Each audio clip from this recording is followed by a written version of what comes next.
Agenda from Auntie D. Hello out there in internet land. It's your Noir Aunties. I'm Auntie Hello. B, and this is, Oh, Noir Aunties. and Project 2025 Part 2. part two. Don't And get it. yes, Miss Auntie B and D. Auntie Love, we're back. We're going to continue to go through 2025. Let me just say up front, um, Auntie Love already has a trigger warning rolling across the page. Today's going to be tough because when I did this outline, it emotionally affected me deeply because I really had to think about what our foremothers went through so that we can understand the necessity of finding solutions so that ourselves and our children don't go through the modern version.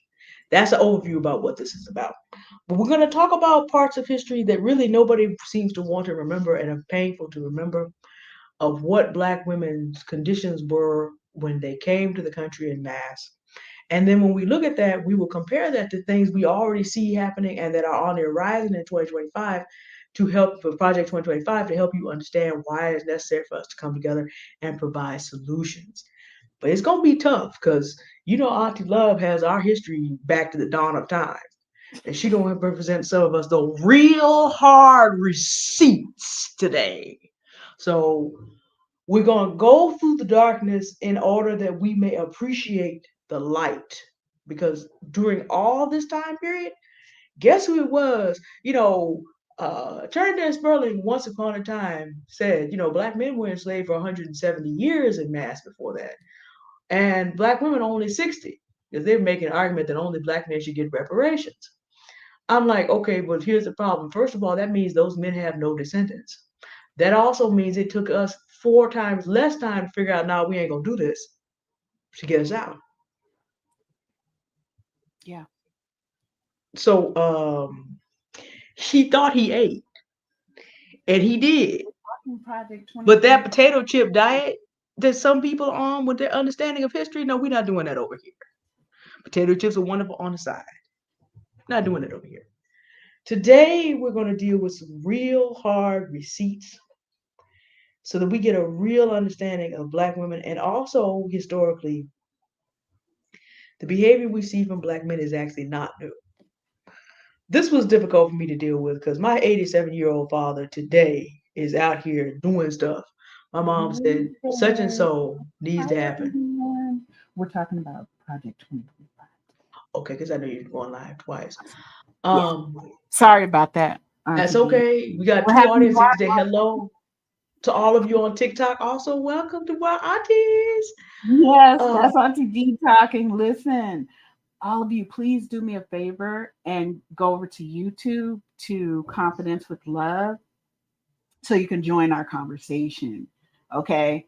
Because we're talking Project 2025. And as y'all know, so if y'all are not Black women or Indigenous women, don't bother coming because I'm yeah, not because talking to you. you're gonna get Okay. your feelings hurt And I today. don't accept um, the rest of whoever on my platform because this is a safe space for Black women, Black girls, and Indigenous women, Indigenous girls. And the conversations we have is grown folks' business. So we're not going to be sitting here trying to placate none of you and answer dumbass fucking questions. None of that shit. Okay, I don't play them games. So what you need to do is, whoever you are, that you're not a Black woman, Indigenous woman, you need to take your ass, keep it moving. Okay, don't come over. Don't come over to YouTube. Okay, don't do it. No, absolutely the fuck not. I'm not in community with y'all people and all that. No. So we're discussing Project 2025. It's me and Auntie D over on Noir Aunties. The YouTube channel is Confidence with Love. I think I put it somewhere. Oh, up there. Up there. Cause I don't know what I'm doing over here on Tickety Talk Live, girl. Y'all know that. Okay, so let's continue to listen to Auntie D, so we can get started on this discussion. And we got solutions. We got solutions for this shit because Black woman can't do nothing else. She could come up with a problem solve, huh? Girl, we'll solve you as a problem. Quit playing. Quit playing. All right. So everybody come on through over here to YouTube. Come on, me and Auntie D over on YouTube on Confidence with Love. I am so happy to see all of y'all. Oh my God, y'all. Hello to everybody in TikTok land and Auntie Love's TikTok Domina Kingdom.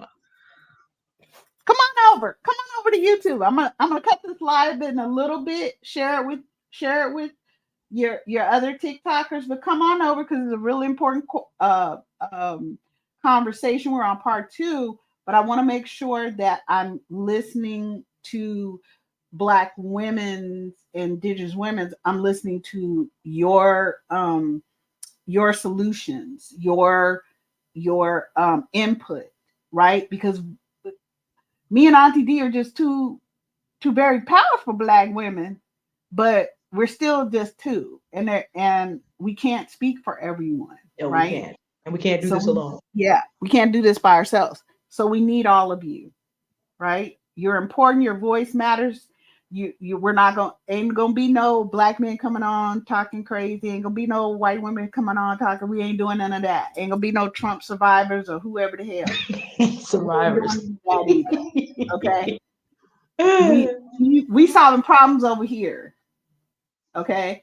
So come on over to Confidence with Love on our YouTube channel. Come on through. Come on through. Come on and welcome. through. And welcome. Like Anthony said, welcome. Okay, so I'm gonna see y'all over here. I'm gonna see y'all over on YouTube, right? All right. Come through. Let me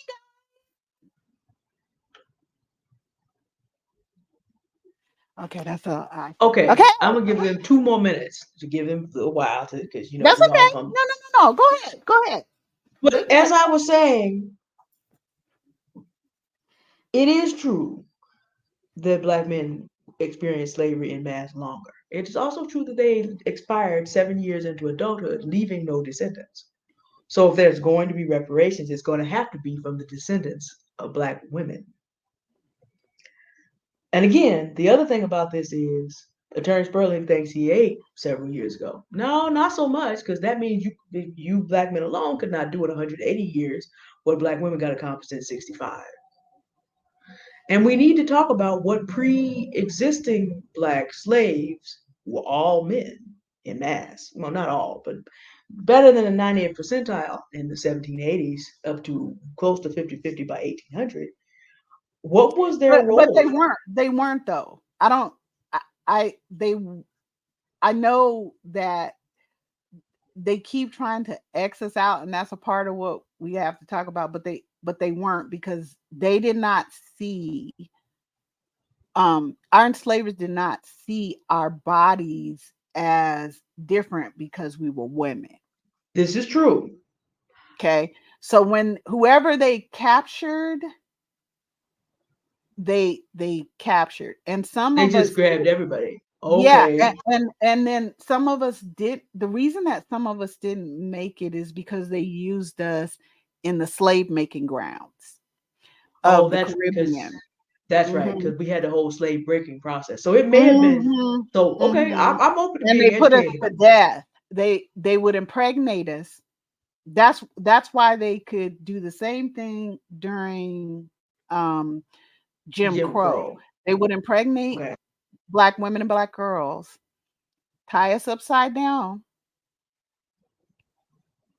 and then rip our bellies open, let our babies drop out, and stomp them. And kill them in front of us.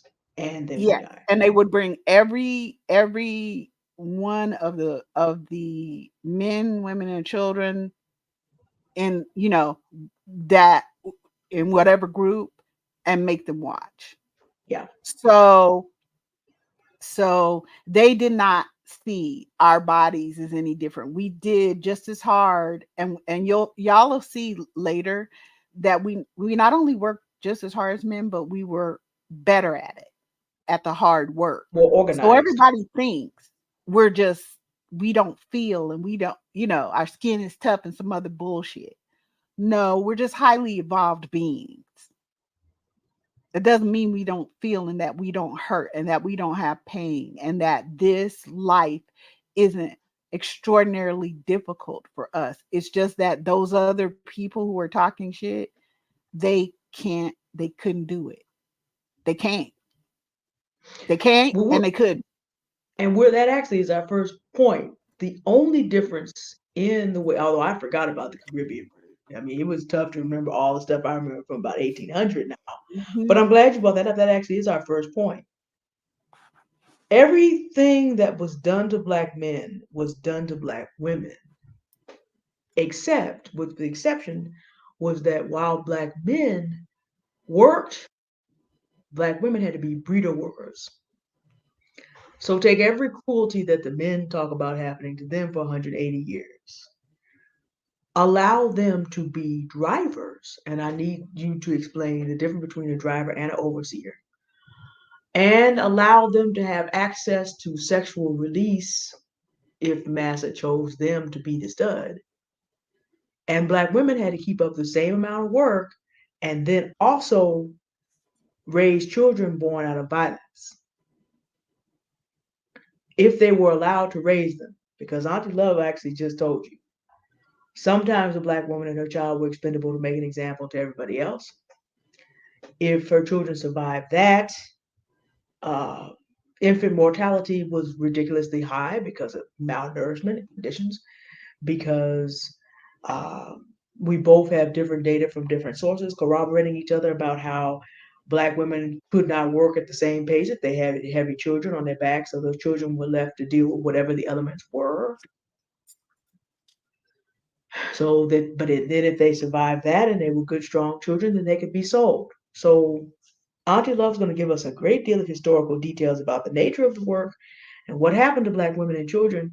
But I want you to have this image to understand what is happening to us today and what will happen even more under Project 2025, and see if this sounds familiar to you. You work to death merely to survive. You have to endure all sexual contact being violence. Your own brothers are being used as part of the violence when white men do not get involved directly. Your children can be taken from you at any time, even if they survive. And by the way, when that does happen, it's still going to be your fault. Except in slavery, you didn't have any agency. You weren't considered having an agency. So you're going to work till you die under these conditions. That's where our foremothers are. That's what they endured. Now, when you take everything that we've learned from Stephanie Perry, Marissa Price, Auntie Love, and myself about what Black women who are not um, in mass are experiencing with CPS, with um, the school system, in the healthcare system, in the corporate world, when you take all those things that we've learned, does this sound familiar to you? Does the setup now sound more familiar to you? Okay, that's where we are today. Imagine then what happens on Project 2025. Well, then we're going to start solving some of these problems so we do not have a reversion. But for you to understand how deep the reversion can go, I'm going to turn it over to Auntie Love now to talk about, okay, you're a breeder worker slave as a Black woman. That's what we were brought here to do in mass. How deep does the sunken pit go, Auntie Love? We're here as a miracle, folks. Trust me.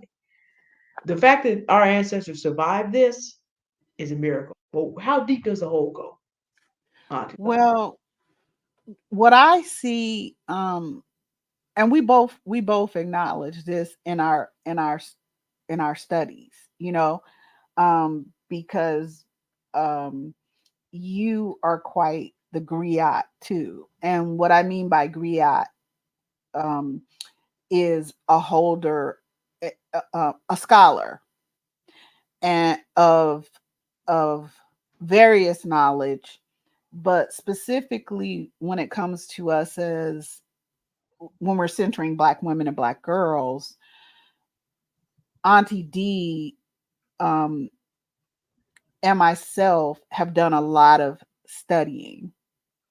And we haven't just studied our own, just Black women, Black girls, Indigenous women, Indigenous girls. We have studied other people's history to connect those dots. and how we got here and how we're seeing the same thing over and over and over. And so that's the part that I want us to get. That Project 2025 is, yes, a quote unquote right wing Republican, blah, blah, blah, blah. But I can tell you, and you're going to see that this is not anywhere near the first time that particularly white women have been the ones to write these policies, to carry out these social rules. Hello everyone. Hello Rochelle. Hello Demina. They have been the perpetrators of that. And what, because we live under a patriarchal system. What's up, Michaela?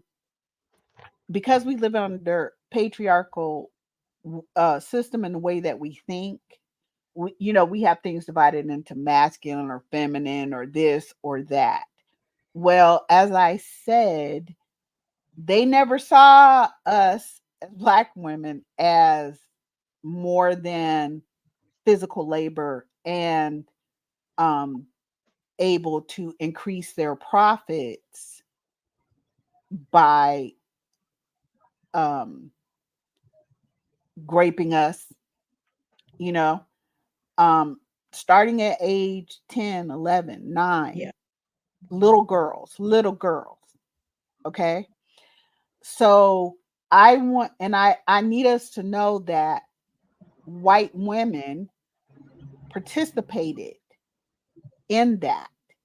So I'm going to be reading from different books, but one of the books, just so y'all know, is They Were Her Property.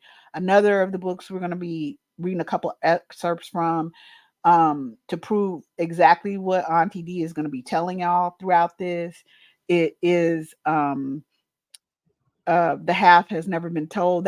That's written by actually a white male who's an economist, and girl, he ain't playing no games. He telling it all. He telling the whole naked, ugly truth of the whole thing. Okay. Death threats and everything. How dare you tell our business like that? White people been sending him death threats ever since he published this thing, you know. But it's important for us to see who the people are that we're really dealing with, right? Because we tend to just look at males in a patriarchal society. We don't look at the women and the day to day of us as specifically Black women, Black girls, Indigenous women, Indigenous girls. Okay. So, let me just read this one little part from The Half Has Never Been Told. The innovation in violence, in fact, was the foundation of the widely shared punishing system. Enslaved, sometimes he calls enslaved Black people, sometimes he calls us migrant. The reason he's calling us migrant isn't putting us down. What he's saying is that we were in coffles, which we'll talk about a little later, that they made us go and clear land from the East Coast to the Midwest to California, okay, by foot, in chains, men, women, and children. So when he's saying migrants, he means that we were sold as African Americans within the United States from one place to another. We know that. We know our families were split. We know our children were sold from. It's just like Auntie D said. So he says enslaved migrants in the field quickly learned that what happened if they lagged or resisted. In Mississippi, Alan Sidney saw a man who had fallen behind the 4-row fight back against against a black driver. And we're talking too about that.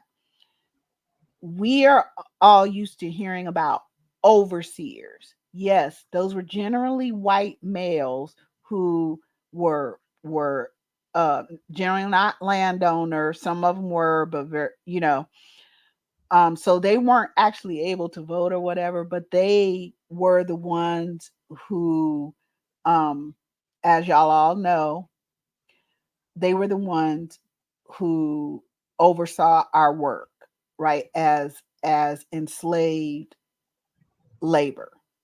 And they were the ones who, in part, tortured us. They were the day to day. They They're did. what we see right now as middle management. That was them. Okay. Yes, the term boss Yes. actually comes from the white overseer. Straw boss is still Mm-hmm. used.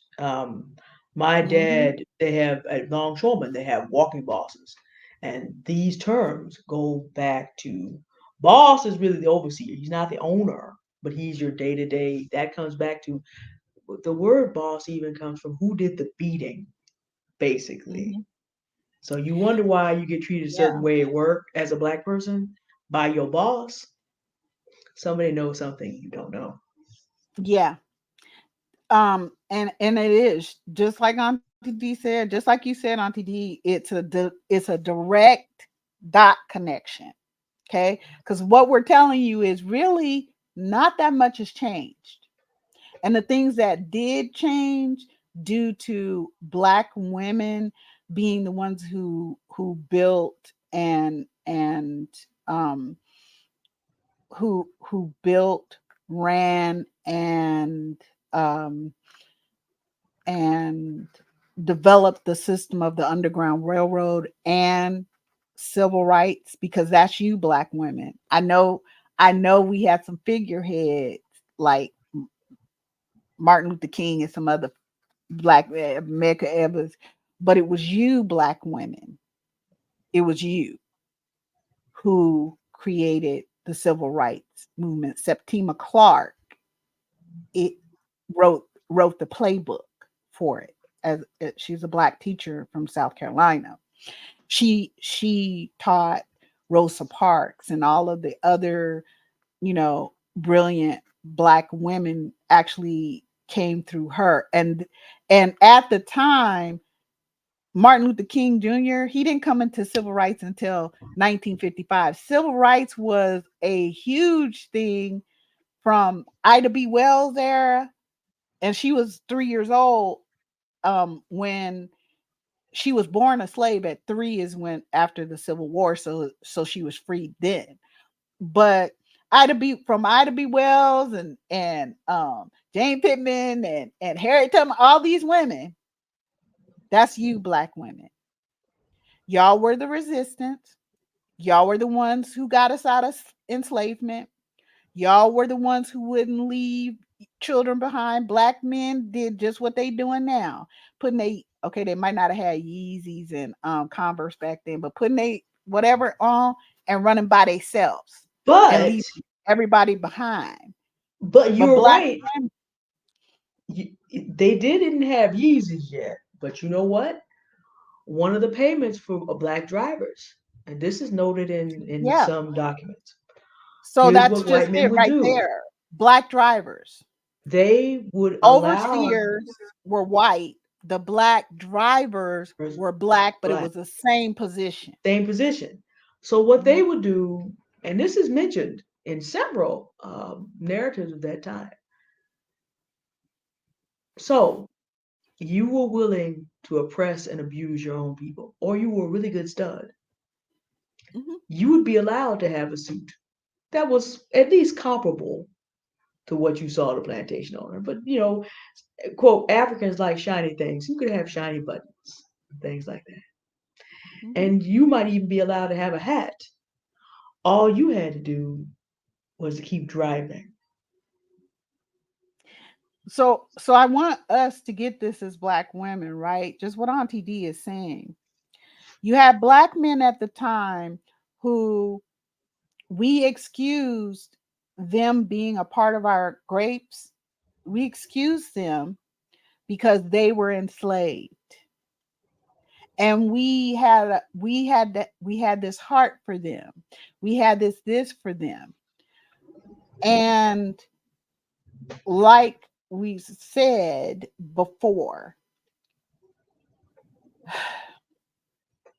yeah, we like to say, well, they didn't have any choice. No, you had a choice. Die or grape us, then you should have died. Because that's what Black women would have chosen. When you try to sell, they came up with a whole system of how they would sell our children from us. They would send us out to the fields and then take our children because we would die trying to keep our children from being sold off from us. So when Black men sit here back, oh, white men this and that and blah blah blah.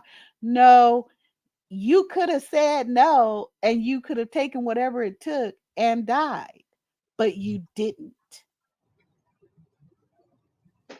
You enjoyed their cast offs just like you do now. And I want y'all to understand about Project 2025, though it's primarily written by white women behind the scenes, the Heritage Foundation and those hookers, moms of Legion, sorry, moms of Liberty, or whatever you call them. Black men are in agreement with them.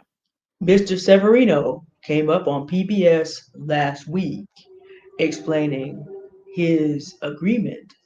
I was so shocked because his name was Severino. He's my color. He's not an unambiguously Black man either. Mm-hmm. And I'm sitting there looking at him like, sir, you didn't read the document, did you? You Mm-mm. didn't understand you in the prison chapter. And if your woman is messed up, your son is too.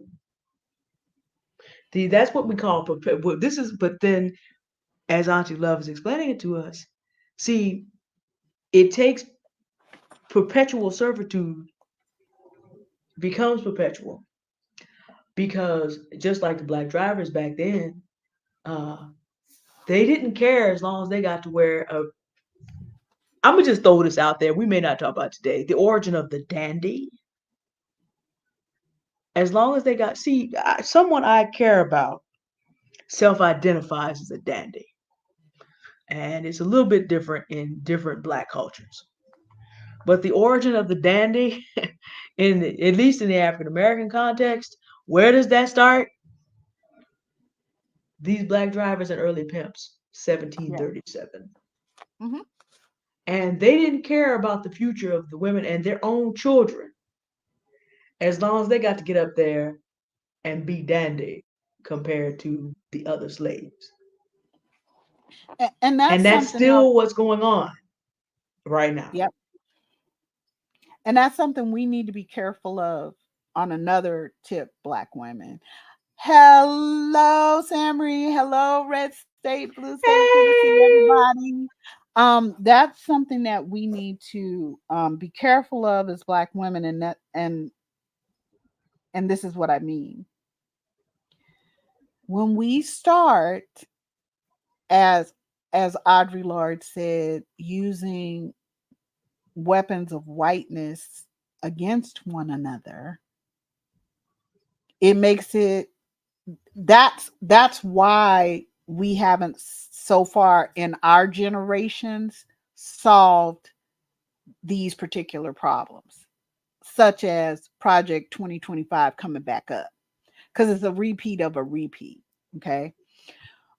When we start saying to one another, I, as a light skinned Black woman, have no business doing anything but ensuring that I'm holding Black women sacred, protected, and uplifted. All, all Black women.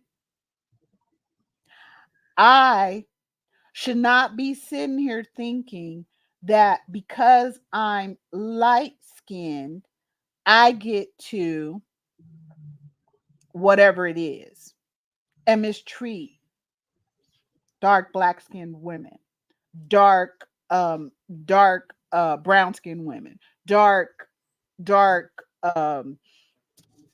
dark medium skin, dark lighter, whatever, all the way. I- no, absolutely the fuck not. I don't have good hair. We all do. And our hair grows towards the sun because that's what hair does. Now, fur, on the other hand, comes down. How did I know this? But Yes, I know that was coming. but the more melanated, I'm gonna be really real with y'all. The more melanated a black woman is, the more her coding is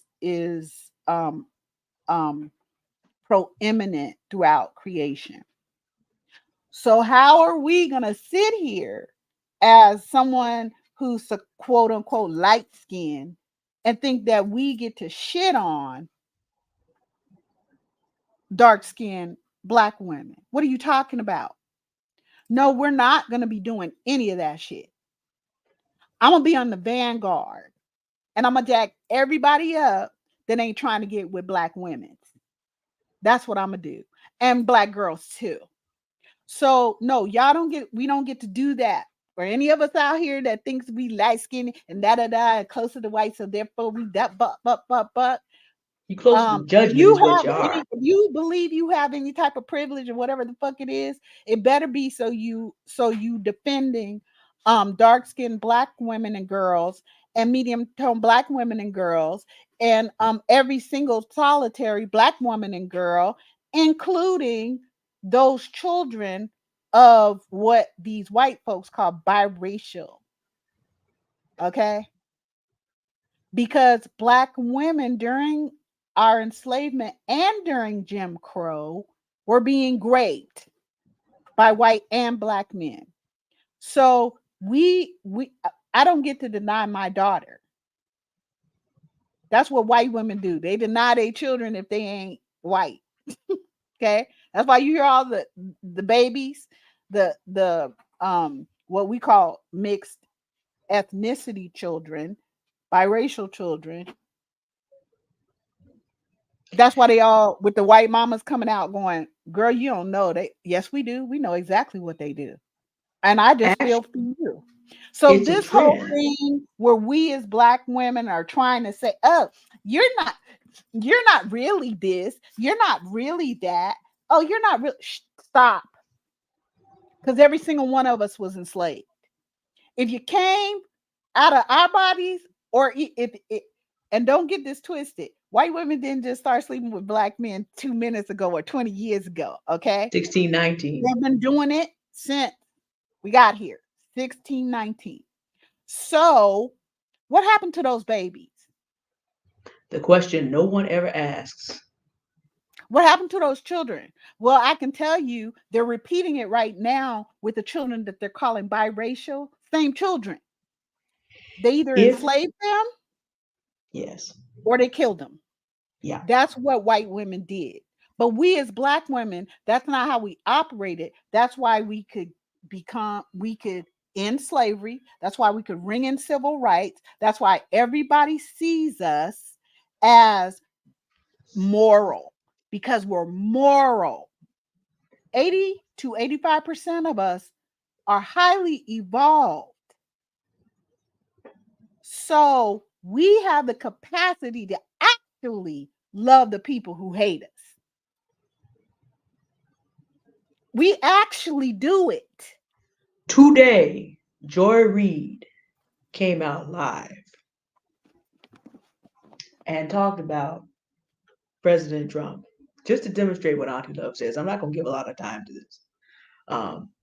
Mr. Trump is not providing us any solutions, so we're not giving him a lot of time. But we acknowledge the history that just happened.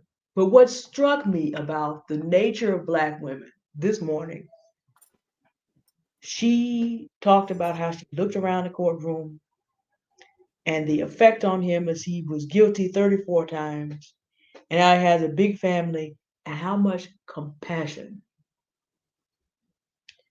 Now, we know how Donald Trump talked about Omarosa Monaco. We know how Donald Trump did not have the backs of any of the black people that went hard for him. We know how if he is reelected, he will sit by and sign off on Project 2025. That's actually Project 25 plan. His But name is all Joy, over it, yes, literally. Hmm. Joy Reid looked at him in his essential humanity and said, he must have been the loneliest man in the world. And as much smack as she's talked about him in the past 8 years, she still, and I sat there and said, Miss Reed, I'm not mad at you because as someone who is deeply involved with elder care, it is hard for me to watch an elder, not my elder, not anyone I would respect as an elder, but an old human. You lived your whole life as a spoiled brat and now you get your spankings at age 77. That's tough. But this is again what Auntie Love is talking about. Because we are literally the mothers of all humanity, we still look at our children with compassion, which is how we could take care of the children of the very men and women who were oppressing us. We stopped and did not destroy their kids the way they were destroying ours. Literally at the same time. That's not weakness, that's strength. But our strength has been much abused. And it's just a sidelight to just show you a modern example of exactly what Auntie Love is talking about, like this morning. So, before, let me just re say this about um where we are, what we're looking at specifically to begin with Project 2025. Okay. So I know it's been hard to find it because these people have already made it into a book. Now I don't know what's in the book because I know that's probably the only book I don't have, but I just don't have it. But I have the PDF to it, which is its original form. Ain't no telling what they took out of it to try to fool folks into thinking, oh, this is all right, but it's Too everybody late. else. Okay. So we have this, and it's a little bit difficult to find, but you just have to put into your search online Project 2025. Um While you Hold on read, a I'll see if I second. Hey find it. Gary, hey Pete. I'm sorry, y'all. Okay, side note, to the side note, as Auntie D says, I'm embarrassed to say it. No, I'm not. My dog's pregnant again. Okay. Um, Oh, so you see, that's why we here's can't let what they Project say. 2025 be enacted right there. We cannot allow Project Okay. 2025 because your dog would be Okay. in danger right now. That's the other Okay. reason. We just can't. No. Um, Today, this is what they said. This is page 4. Okay. Now this is a 900 something page document. Me and Auntie D been going through this for literally over a year and a half. Like we've been pacing through this. Um, and we tried to get a lot of black women to listen or to pay attention to it and whatever. Now other people are paying attention to it, but I want y'all to know that they're looking at the parts that have to do with them. They're Yes. not looking at the parts really that have to do with you as black women, except for Jasmine Crockett is paying it very good attention, and Joy Reid has brought it up several times. Yes. So I'm telling you, when when when the shit hits the proverbial fan, I don't want none of y'all to sit here and go, how come the older black women didn't tell us such and so and blah blah blah. No, we're telling you. However, some of y'all are going over and you more concerned with what the next European said or did or didn't do. Okay. But this has a effect on your everyday life. And I'm gonna say more importantly, our black girls. Yeah. Okay. Just like when we were little black girls, our little black girls are going through it. at the hands of primarily white women, because that's 80% of them are 84, 84, 74. Wait, 84. 84% of them are teaching K through 12 in these United States. Yes. And so from maternity ward, 74 to 90% of them are the ones working in the healthcare system that you can't go to and get some health care, because they are letting us know, oh, you ain't having pain. Oh, you ain't doing this. And they write the actual policies. I know I was a part of those teams and trying to make sure that I'm like, oh, hell no. Wait, what'd you say about a black person? Oh, no, hell no, we ain't putting that in there. No, we're going to do some special policies for this when it comes to black people. Just like you over here. Oh, no, we're talking about all people. No, the hell you ain't. You a damn lie. Because you start out with, oh, pink, warm, and dry. You know who teaches nurses to be nurses? White women. Don't know shit about healing, won't even bathe. Girl, won't even bathe. But you want to teach who? What? You don't know shit about it. You ain't never healed nobody. You got everything you got from black women and indigenous women. So I just need y'all to stop right the fuck there. But they are in at every level, and we are sitting here going, oh, we can't talk to white women. Oh, because white women would get upset. And what if we hurt their little feelings and shit like that? So on page 4, it says today, this is Project 2025 now. I'm just reading you what these people are saying. Okay. Today, by the one, promise number 1 is to restore the family as a centerpiece of American life and protect our children. And this is where I'm reading that from their promise number 1. Okay. Today, the American family is in crisis, they said. 40% of all children are born to unmarried mothers, including, y'all ready? Including more than 70% of Black children.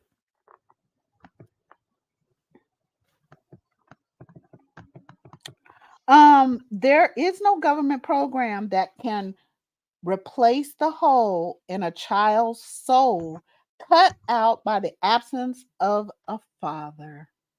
Poor fathers, they've been cut out by us as Black women. Because can you please take, I'm sorry, you guys. Can you please take her upstairs? You're going to have to pick her up and take her to Gary. He forgot to take her. Thank you. Sorry, you guys. Dogs, I'm sorry. Okay. Thanks, babe. So, when you say including more than 70% of Black children, you're talking about Black single mothers. Yep. But you're not mentioning any other types of ethnicity of children. You did a whole broad sweep, but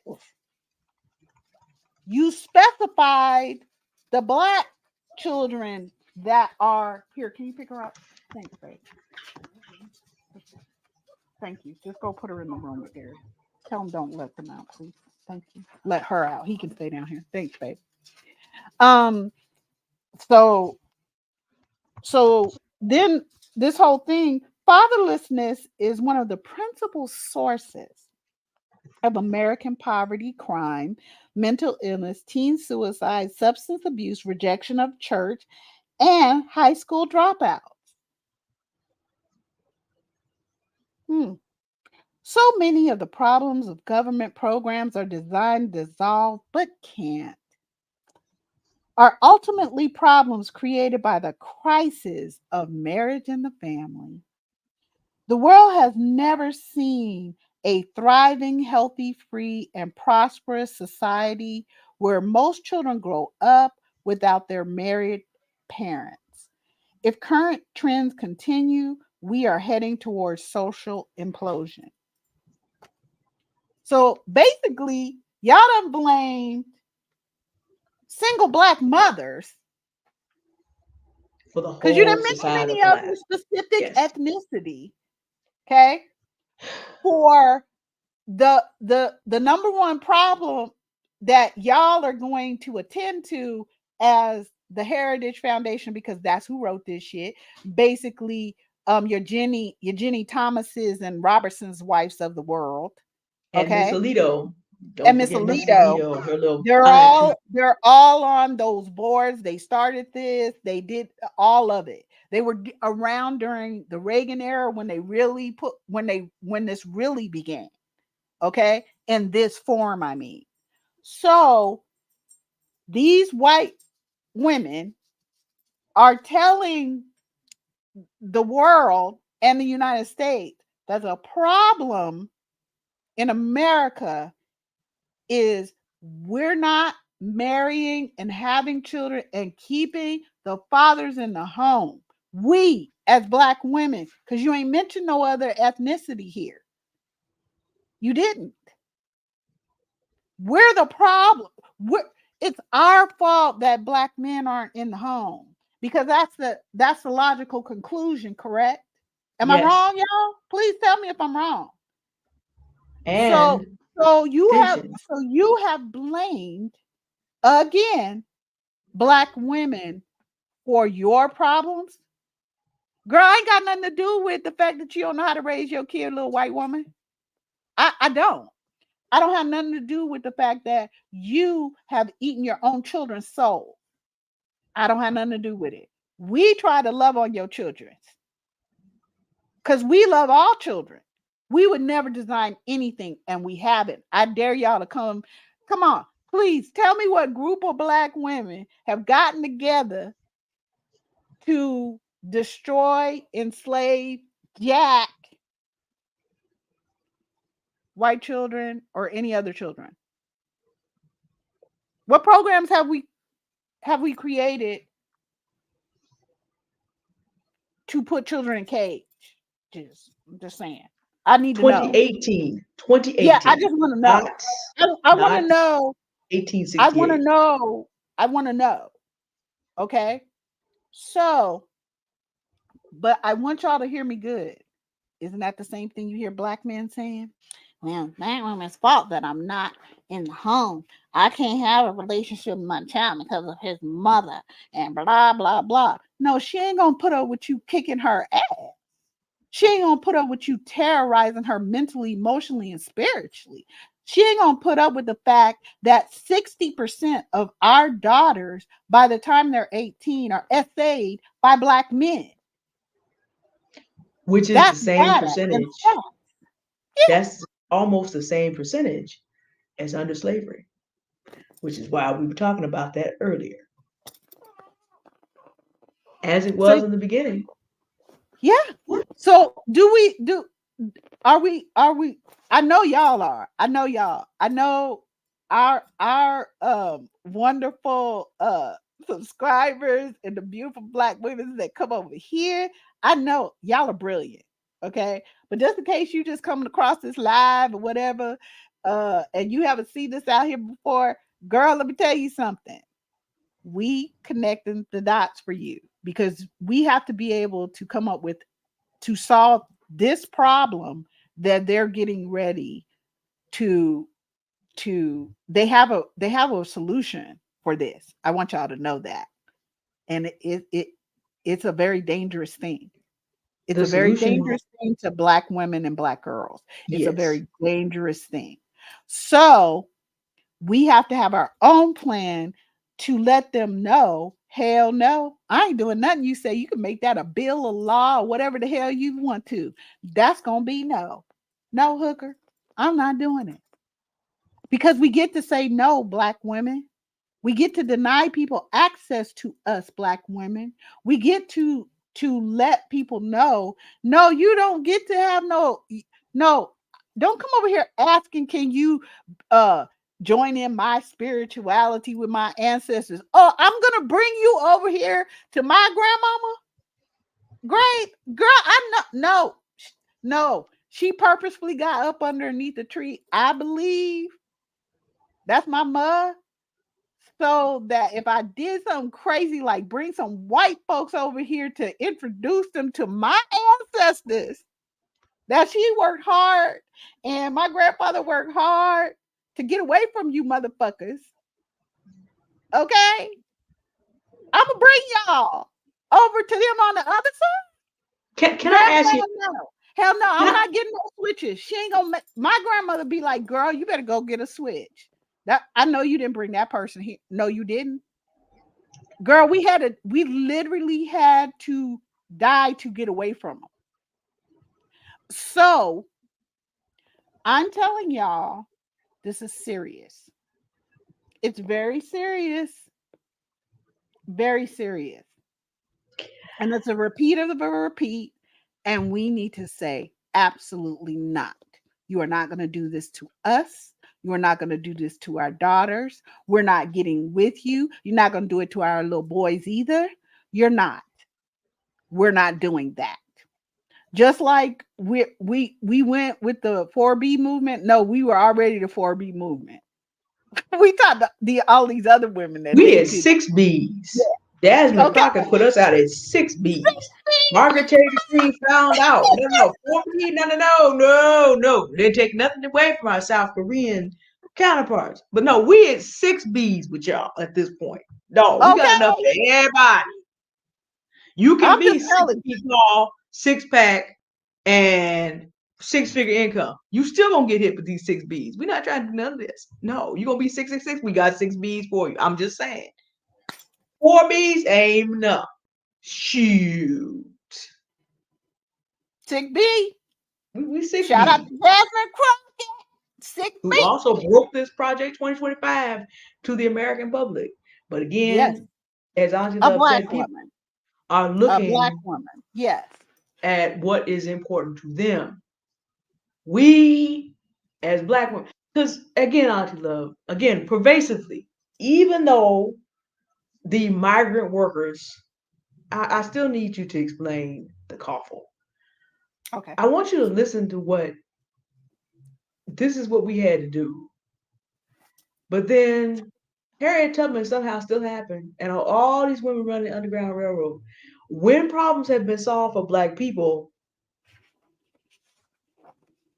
they still had to be solved out of black women. Now, I will say this: the choosing of a male figurehead in a patriarchal society is a expected step.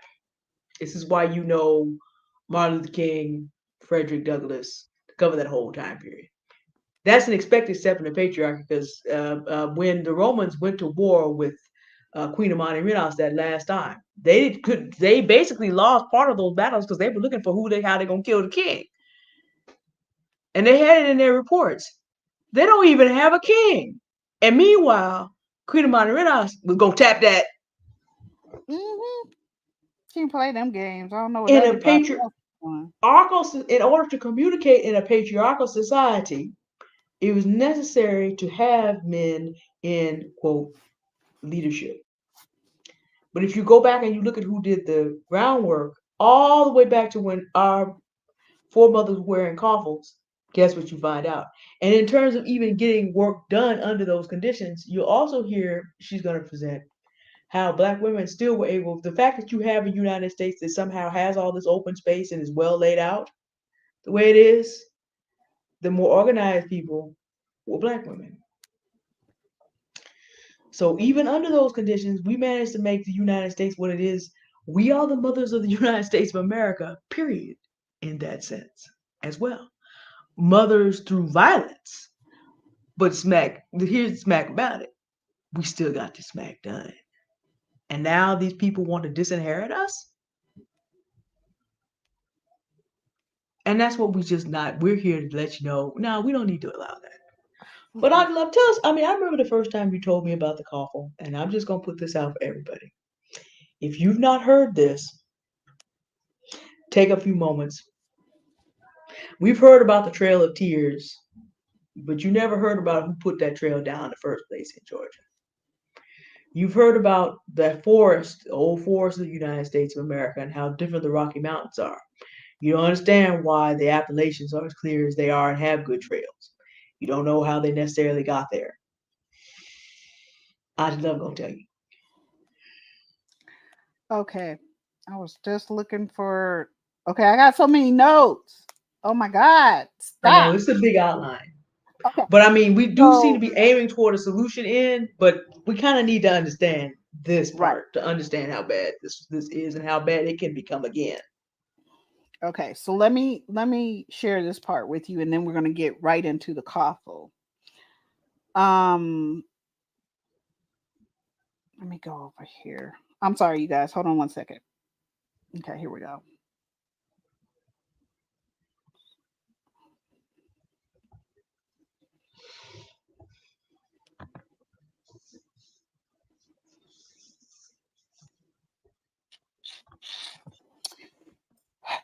So,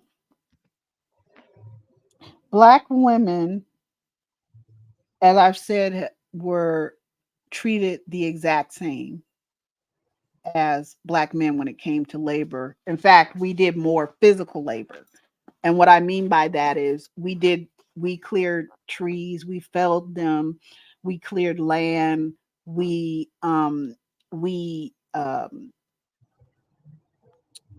we tilled the soil, we put the seeds into the soil, we dealt with the crops when it was time to bring all the different crops in, whether it was tobacco or cotton, whatever you name it, we did that.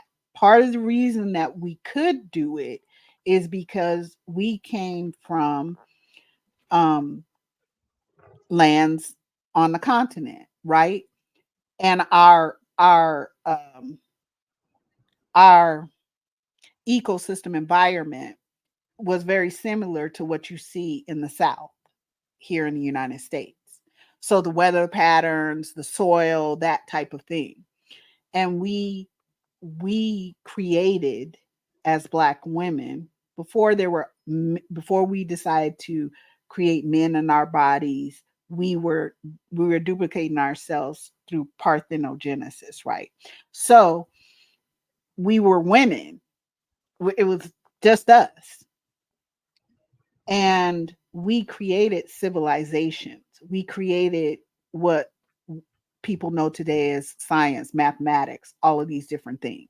Okay. So that's how we knew how to grow all of these different crops, including rice, right?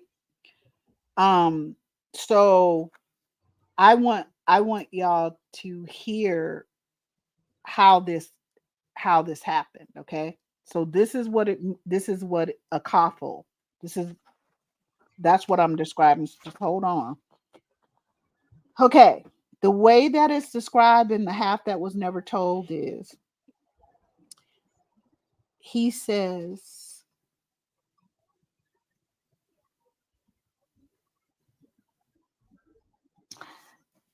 between the arrival of the first Africans in 1619 and the outbreak of revolution in 1775, slavery had been one of the engines of colonial economic power.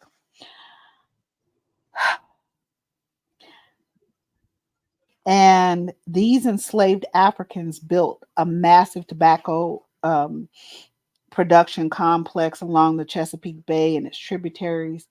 Over those formative 50 years, settlers imported concepts of um, racialized slavery from the other. I'm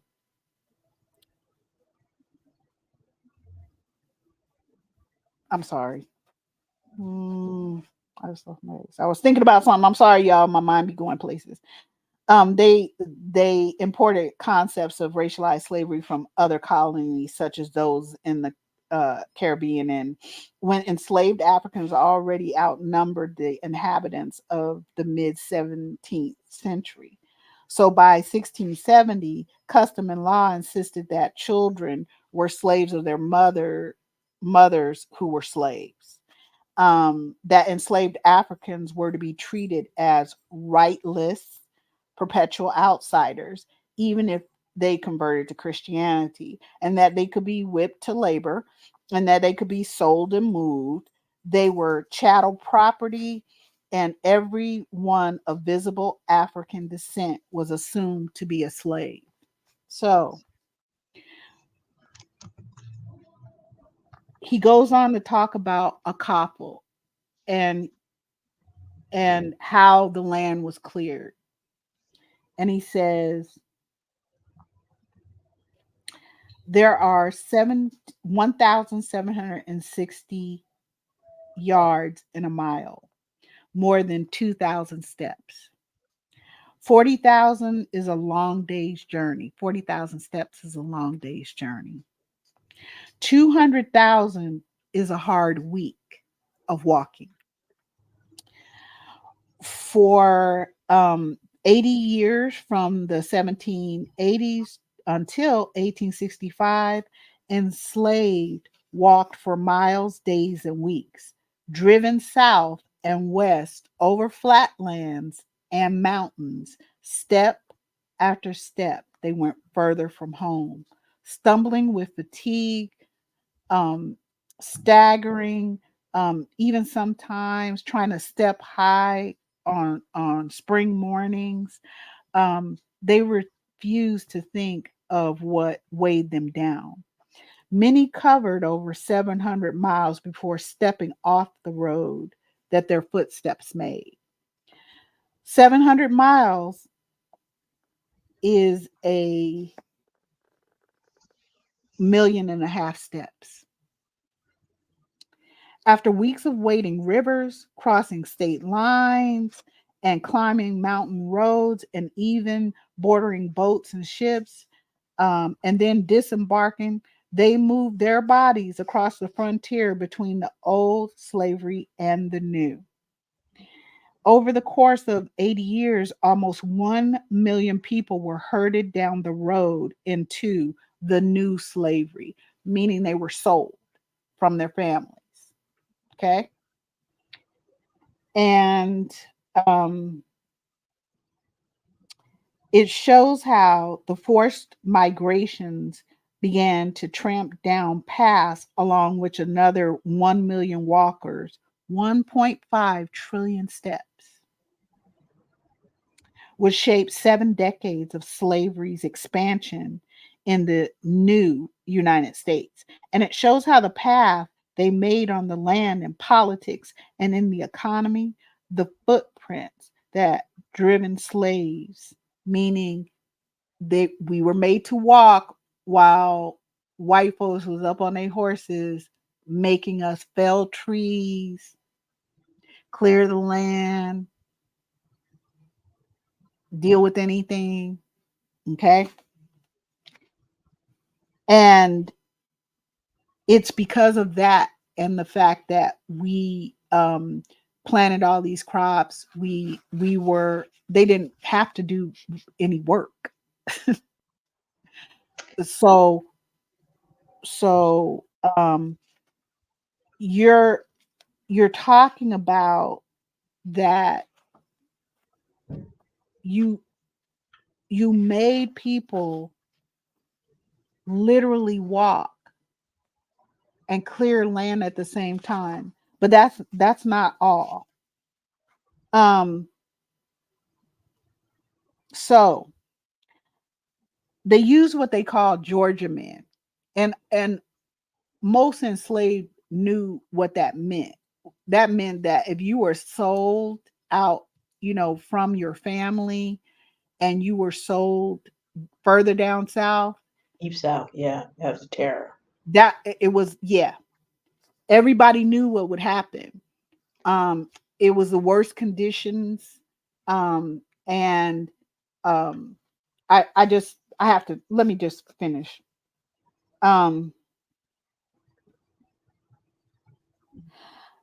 They're talking. This is Charles. He's the author, Baptiste. He's describing what happened with someone y'all might have heard of, Charles Ball. But this Charles Ball is kind of describing what's going on, and the author is explaining it.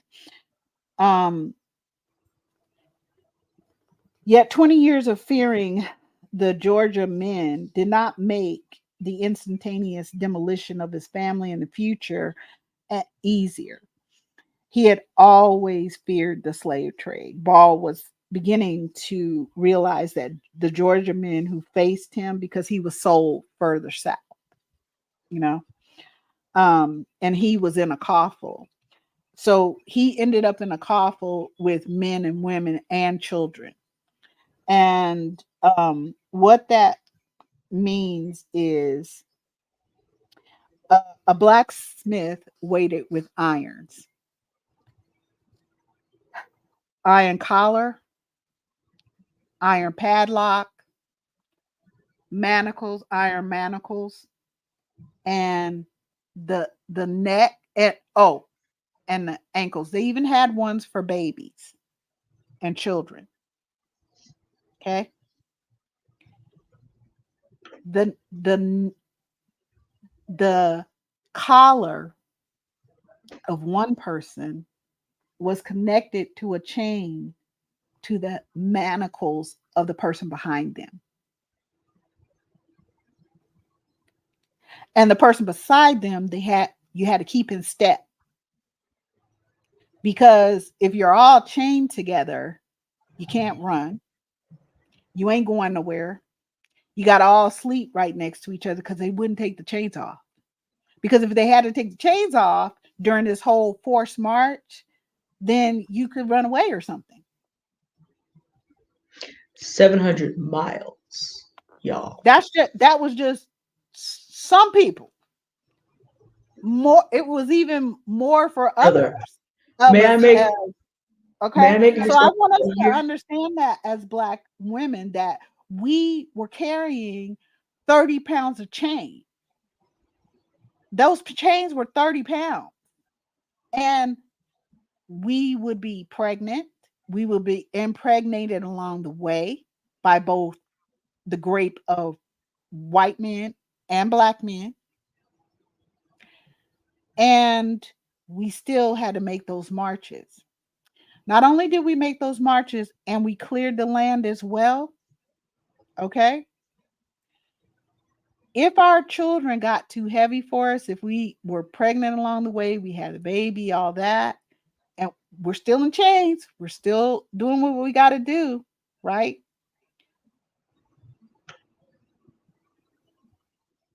If the baby got too heavy, they would make Black women and girls leave those babies on railroad tracks. And if the train rolled over them, great. But a lot of times, other white folks would come and grab those babies and then enslave them themselves. Make a note here, y'all. Make a note here about what happens when a Black woman is put under burdens that are too heavy for her, and is judged an unfit mother. What happens to those babies? Make a note here. It will return in our discussion.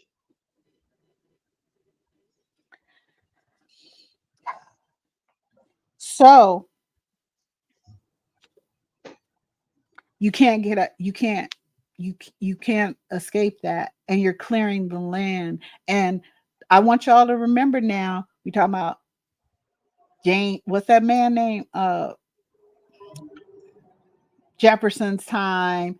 We talking about Washington's time. We talking about all these so-called forefathers, because it was Jefferson who made the deal. He who finally signed the deal for Louisiana the Louisiana Purchase. So all that land had to be cleared and made ready. And slavery had not ended in the North when this started, not yet. Slavery would not end in, say, Massachusetts or New York until about 1827. So for about a third of this time period, okay, let me just give you a historical note. The Constitution is finally signed in 1789. This overlaps with the mass importation of Black women. So literally for all of United States of America history, hey, this is what was going on. And from the North to the South, So we're not just clearing land. Now the South has worse conditions, but understand every time the United States expanded, somebody had to make that, for the little leftover European dreams of civilization to look like that. Every time the country expanded, somebody has to do the work. Well, guess what? From sea to shining sea. Guess what? And as much as you've heard maybe in your history lesson, social studies, that it was the trains that did this and the trains that did that. No, the actual quote unquote owning of Black people, and we're specifically talking about Black women and Black girls and Black children, the owning of our bodies was actually commodified. So we were that economy. You know how the United States has supposed gold, to back up their currency? We were the gold that backed up their currency. Stocks and bonds. Okay, who was the stock? And the stock was in bonds. We still use this terminology every day. Stocks and bonds. And we know that the trading, the one of the main slave trading, just like Auntie D brought up New York, right? Wall Street. Wall Street was the big slave market and considered to be the source of New York's wealth until 1827. Stocks and bonds. And by the way, we also still use that language. You know how she talked about Georgia men? When people tell you that things are going south to this day, if the project started to go south, you hear that? That's those Georgia men being remembered. So we learn a lot about terms we use every day today. This is where they came from. They came from this, and we're gonna, because Auntie Love's still not finished, y'all. But again, make a note here. These terms are still current today. So what does this mean? One of our comfortable lies is that we think we live in a very different life from our enslaved foremothers. But I want you to understand that the same group of people that will not admit that this is what they've done, they want to cover that over. They have not repudiated. They have not repented. So if their foreparents could do this, do you think that great, great, great grandchildren would do less if they thought they could? Since they never repudiated, they don't want you to know that their great, great, great, great grandparents did this. They want to keep you a secret so you do not know how bad they can get if allowed. This is why we up here talking about 2025. This is why, and I did put the PDF in the chat. This is why it's going to be harder and harder and harder and harder and harder to get this information, because it's getting out and they're frustrated. They don't want us to realize we're still not done. Auntie Love's still not finished reading. But just put a note here. Oh, okay, we living in 2024. We're doing it big. No, you have Black sisters right now. Because we don't have physical coffers, but we're gonna get to that soon. There are other things. And again, when a Black woman becomes too burdened because of all this foolery from white people and Black men that are coming at her, what happens to those kids? Well, in the old days, they put on the railroad track. Other white people came along and kidnapped them and put them into slavery. For those who need to know, for those of you who may have watched the movie The Kingdom of Jones, literally the United States had to pay for 1868 because people kept those child slaves. So as late as 1868, child slavery was still going on. My mother walked up on me and said, look, some of those people still weren't freed into the 1950s. If you get far enough up in Tennessee and Appalachians and all that, you still see Black people working on property who still do not even have not gotten the news. There's no television there, no internet yet. I'm like, so what Auntie Love says about these kids left on the track, and basically how these Black children are sold and resold and resold. Doesn't that sound like the foster care system? And the fact that we have the highest rates, as our Black girls and Black women have the highest rates of kidnapping. being kidnapped and sexual Now, trafficked. not 1824. Today. Now, this is before. See, we're actually kind of collapsing our outline. We're just putting it together at one time. But this is good because get it. I want you to make notes. You hear the stuff Auntie Love is reading. What happened to Black women and children? And what killed me was she said they had a coffin size for the babies. The baby hardly, the little child, the little girl hardly weighs 30 pounds. So we're gonna go. Let's go ahead and find a 5-pound size to walk this child 700 miles. But again, then when you sit up there and wonder how the descendants of the people that did this have no problem watching us die in hospitals, have no problem setting up impossible situations for Black women and taking their children and putting them in the foster care system and then throwing them out to repeat the cycle at age 18 and do it over because it's perpetual. Do y'all understand that it is perpetual? And do you see how the setup? This was a very hard show for me to prepare for because it's just like my grandmother did foster care. I've worked with foster children. And by the way, it's equal opportunity now. These kids are being bought and sold of all colors. If you're poor, if you don't have your life together in terms of your economy, it doesn't matter anymore. The ravenous nature, and to see that the same ravenous nature of the time period she's talking about is like it's operating right now. And then we got Project 2025. But again, let's get some more understanding because as it was in the beginning, if we let Project 2025 go along, it now and ever shall be. For many, the bulk of our sisters, which is why we're here talking about it and making sure it's in the description. That is the PDF version. Please download and save this. Everybody needs to have a copy. Okay, yeah, but I did put it in there. So it is in there. I'll put it in there again before we're finished to make sure everybody who comes in has a chance. Oh, I just haven't gotten down to that part. I'm sorry. Oh, okay. Yeah, I can't. I'm getting it. We get to talking today. I don't get to show all y'all comments that I'm trying to. We need like 5 eyes to do this. I guess we're gonna have to do the third one here and then 2 in the back. Yes. But I mean, Black women kind of already have that. But I mean, 5 eyes, these computers and all this, and we're auntie age. We not we're doing the best we can out here. But anyway, I just that part about the railroad tracks. It just I know about it, but it just it hits hard. It hits hard, and I'm gonna say this too for us as Black women.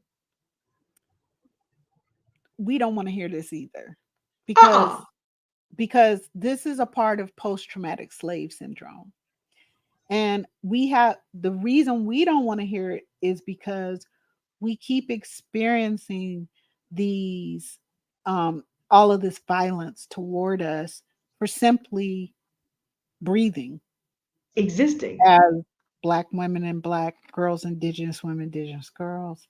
So, we part of what the mind does is it tries to practice escapism, and we don't want to hear it, in the way that I'm describing it. We know that it happened. We feel it in our bodies, but we don't. It's so horrifying. But if I don't tell us this, if I don't, we could easily slip into the same, because all of them running around here talking about, oh, slavery wasn't that bad. And I don't know why everybody's so upset. And no, I don't want people to hear about it, because, then people will start hating white children. No, we don't do that's y'all. Speak for yourself, White Walkers, okay? And damn Black men to whoever the hell. Speak for yourself. You're not speaking for Black women's and Black girls, Indigenous women, Indigenous girls, because we don't treat anyone's children in any type of manner anywhere near that.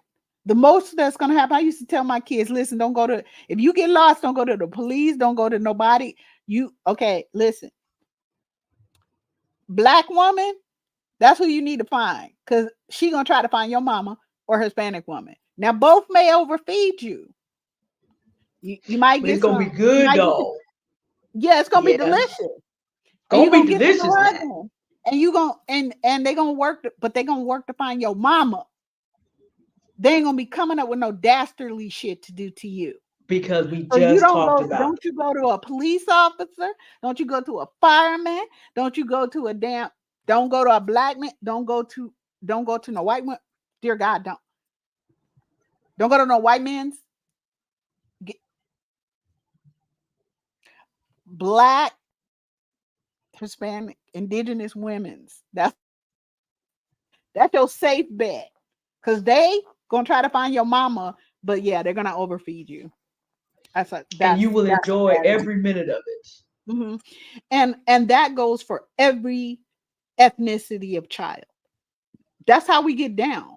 We have no animosity or any of those things for white children. We actually feel so much pain for them, because for you to place your children in a position where they have to shed their humanity and watch other humans be tortured is vile.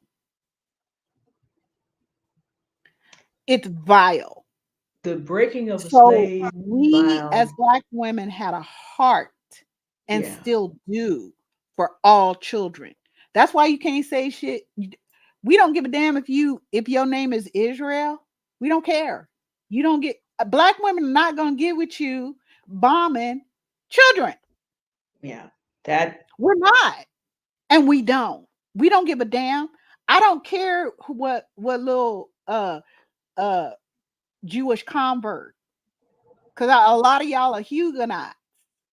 Okay, you oh converted. You're not Hebrew. You didn't come whoa. from the Middle East. Your people didn't either. You converted when you was in Europe, and you was white then and you white now. So stop. Okay. How you think we as Black women and indigenous women are gonna get behind you uh uh trafficking in the Congo, trafficking in the Sudan, trafficking all over the world? Y'all, it's something wrong with y'all. Y'all took your own children from Europe. England is one of the main places. You put little boys on ships, little Yeah. white boys, Impressment. and you Impressment. sent them to Australia to be great by men. Little white boys. No Black woman, indigenous, we ain't gonna never do that shit. That is never gonna be the case. And we're going to try to protect that child. See, we saw what you did to your own children, and we tried to help your children while being enslaved, while going through Jim Crow. So y'all can't tell me shit about these people. You can't tell me shit, nothing.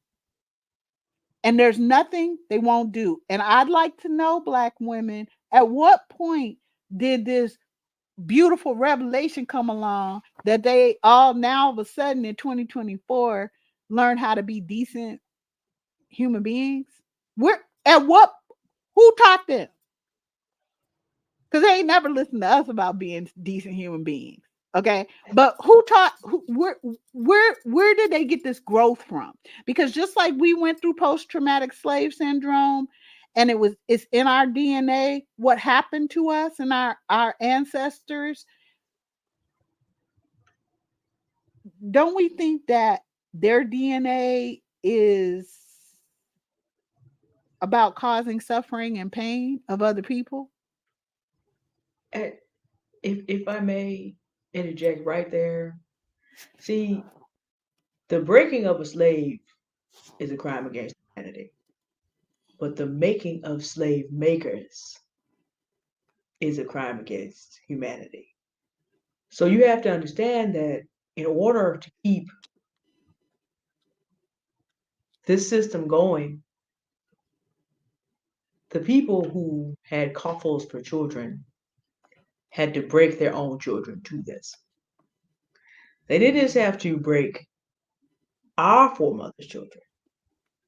They had to break the children that came from them, too. So while Black women have been busy attempting to move, because this is a good time for us to talk about, okay, Jim Crow, okay, slavery ended, but Jim Crow came along. You have to understand, take 405 years and Black women fighting against this for the humanity of their children. And yes, even the men too. Because we love our sons and we love our daughters also. Who has been primarily resisting that movement? So you have to think to yourself, while we're doing our best to return to our humanity and to return the people around us to our humanity, the people who did this doubled down. I'll give you a real easy example.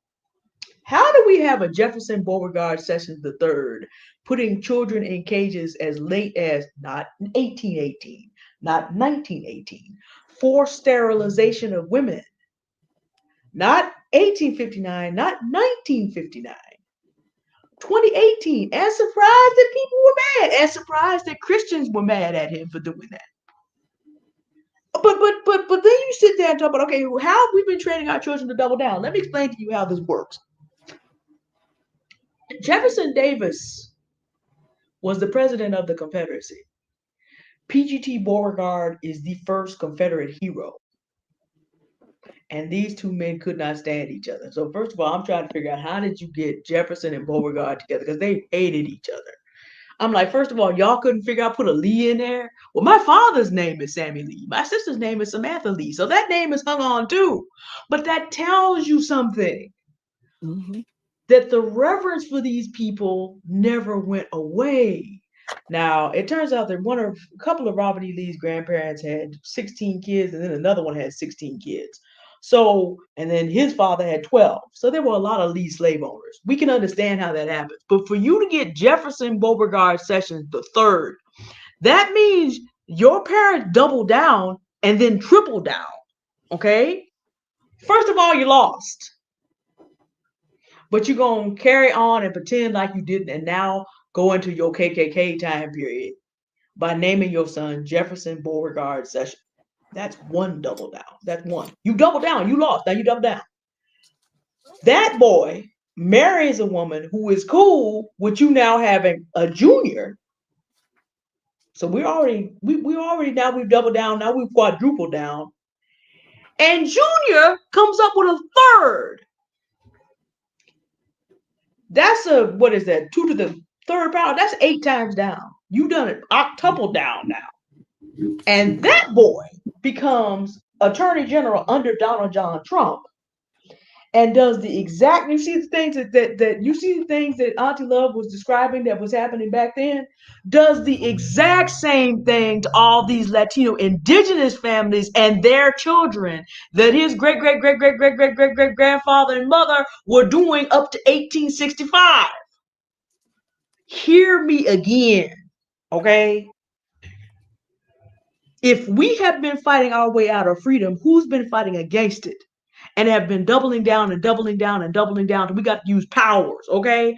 But then they come out and do exactly the same. So if they're willing to do this to Latino families, we're not talking about 60 years ago.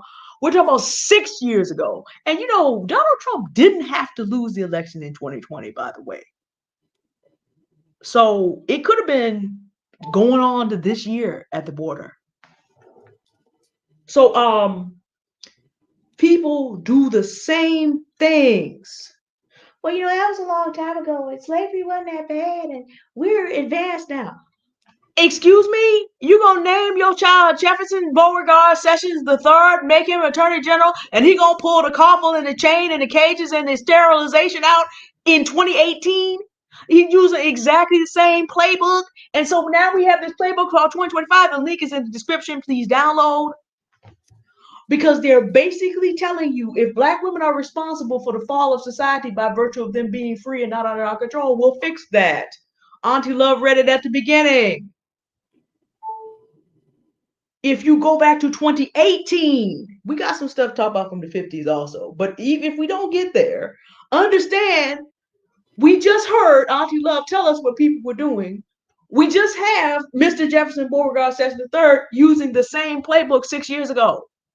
Do you think that yourself and your daughters will be spared?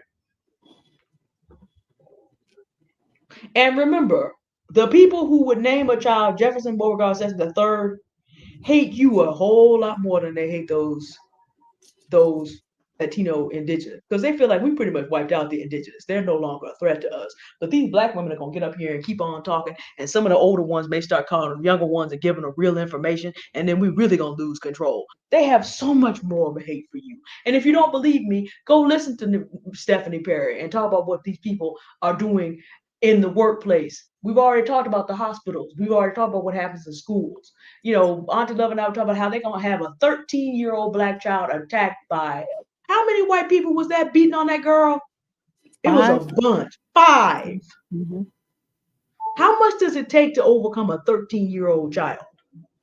But again, the behavior that Auntie Love is reading to you is being practiced right now. And we'll get to the 2025 piece in a little bit. But I need y'all to start connecting. So what I'm doing is I'm collapsing section 3 and section 2 and section 4, the modern and what's happening. Because it's the same. See, red state, blue state. Yeah, my mom said that was going on. And red state, blue state, that's exactly what is going on right now. Before the whole point of us being here is to tell you, you ain't got to wait till 2025. Poor black women with no help. Okay, confidence. Would it be okay? Would it be okay if I drop a link? Yes, please put that out there because I'll save that. No, you ain't gotta ask that question, girl. Go ahead. It's very, very please put it out there. Please put it out there.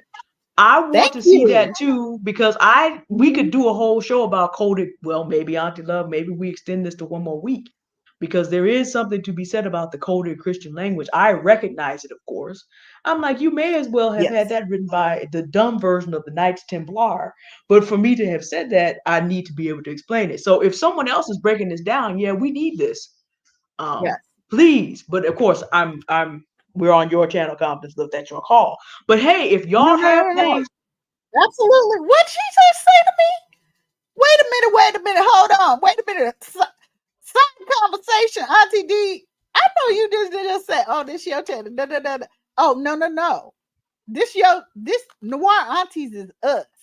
I know, but I'm on your YouTube channel, so I'm showing you proper respect for the channel itself. Oh, yeah. Okay, I'm the most disrespectful in my own channel, so what? Well, okay. See, I forgot about that part.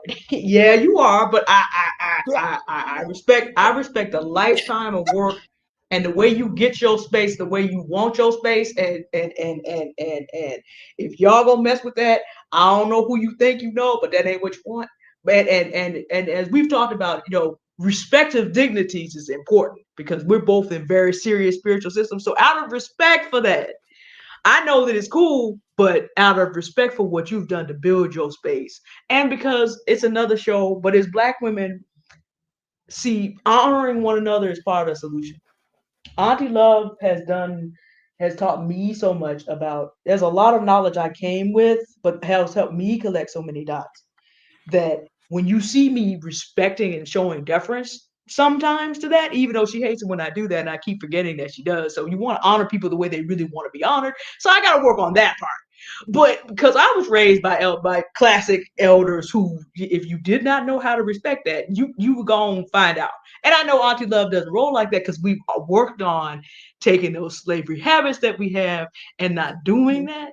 But I also want us to see that it is okay. We live in a patriarchal system where only men are worthy of respect and they enforce that respect through violence. We don't have to do that over here. You see me just show, if I can figure out that your right is my left, you see me show Auntie Love great respect without the need of a threat, because I want us to. She and I are a different spiritual system, but we agree on this. We are chief stewards of creation. There's no historical a way to dispute that. So we treat each other as great stewards of dignity, and it's okay for us as Black women to learn to recognize us in ourselves. Because again, who is fighting for the humanity of all people, and who's going to, what did I say, octupling down, 2 to the 3rd power? On this, we better learn how to treat each other with some respect and work together and show honor where honor's due. Because as Red State Blue State has shared, she's corroborated some information that we've shared on here, things she's experienced. These people are still fighting what they've always been fighting for. And yes, there are some exceptions to the rules. Maybe we need to do a show on the Black wife effect at some point and talk about some of the where's, that we could have called it the Harry and Meghan effect. I know some couples that you see this with as well. That's a different show. But again, just on the numbers, we know that 60% of white men and 40% of white women were slave owners. Yes. So that's make it 50-50, which means 1 in 2, we just make it really easy for everybody. 1 in 2 white people you meet, if those numbers hold, are still for the foolishness. And if you red state, blue state is correct. You know how you don't have, I live in a highly integrated city. I still got to think about 1 in 2 at least. I live in a very quote unquote liberal city. I still got to think about 1 in 2 people is for the foolery. Historically. Because we see them fighting for the same things over and over and over again. If the United States had changed, Charlottesville 2017, actually, we'll go back further than that. People should not have had their whole undergarments. See, it's hard for a Sunday school teacher sometimes. Their undergarments in a bunch about the election of Barack Hussein Obama. Now, I'm not saying that Barack Hussein Obama was a solution for anything, but the whole idea that a Black face could be in charge. Wait till Kamala Harris gets up there, or they finally get their lives together, Democratic Party, and have Jasmine Crockett run. Wait till she get up there. But if the country had changed, that wouldn't be a problem. Charlottesville Tea Party, people would not have behaved in the way that they did had they really changed. Because we're trying to teach the next generation as aunties how to stand for freedom. Guess what our 1 in 2, if the numbers hold, of our white counterparts is doing today? Read Project 2025 and find out. How Project 2025 would be like, okay, good. Thank you for that information. Okay, so I've just collapsed some of our sections so that we've kind of connected the dots there. But like I said, this is personally very difficult. But as Auntie Love said, we have to understand, as it was in the beginning, it is now, and ever shall be if these people get their way, because they have not changed in what they want. They're different generations, but they train for the same thing. Yep. So I don't know how many of us are on TikTok. I'm gonna say this, and for those of us as Black women who are on TikTok, Indigenous women who are on TikTok, right? It's a really strange thing, but I want y'all to think about it. Isn't it weird that TikTok has been doing this, that, and the next, and blah, blah, blah, and who's he, what's it, and yada, yada. Facebook do whatever the hell they want. Everybody sell everybody information, all this other bullshit. But isn't it funny how, quote unquote, Democrats, Republicans, and all these folk got together and like, yeah, let's vote to get rid of TikTok. But I want us to really look at this again, Black women. It was after Black women did a Black woman follow train. And all of these people on TikTok are talking about how much they're learning. And primarily, no, there's a few Black men out there, Thomas Billy, there's a few Black men out there who are doing the damn thing too. Okay. I could count them on 2 hands, but okay. He's just an example. So right after the Black woman follow train, you had how many white women across the board? I don't care if they look bohemian. I don't care if they were staunch looking evangelical white women, I don't care. They came together to try to stop that black woman train. And if you watch this, I want us to be really clear here. Because if I hear one more white woman tell, well, not all white women, girl, say something else stupid. Say something else stupid. I dare you. It's not even say something else stupid Saturday and Sunday. Say something else stupid.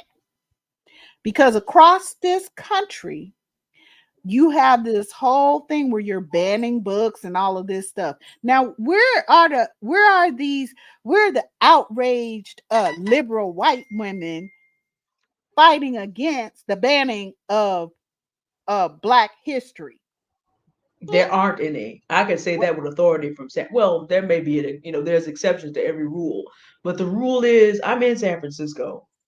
But I need to know where's the equivalency of the moms of liberty of white democratic women who are saying absolutely not. We are going to have all the books we're going to talk about enslavement. We are going to get the truth from actual Black people. We're going to listen to Black scholars, specifically to Black women, because not only have white people tried to suppress what Black women and Black girls, Indigenous women, Indigenous girls went through, Black men have done the same. So I'm telling you, where are these liberal allies? And if y'all, okay, if some legion is passing by, because y'all can't stop here, but if y'all passing by, so it's always been y'all do a different type of violence, and it's still violence. You can sit over here and look at Marjorie Taylor Greene. Yeah, that hooker is obvious. Huh? But the scarier ones are the ones of you who are constantly telling us, oh, but you're good. You're an ally. You're not my ally. I did not ask you to be my ally. I did not tell you I wanted you to be my ally.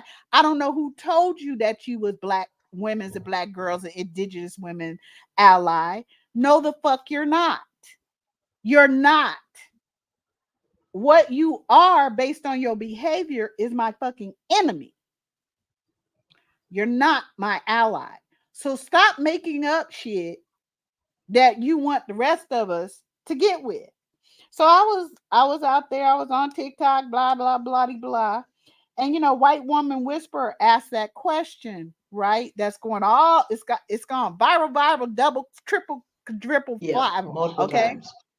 The bear versus man, but she took it here and she was so nice about it. If you guys have not followed White Woman Whisper, she's actually on YouTube as well, Black woman, and she's on TikTok, but she just asked a simple question. Okay, so if we was to take that little bear incident and we were to say, if you were in a conference room at your job, getting ready to meet, and you could choose who could walk through that door that you had to be in a meeting with alone or whatever.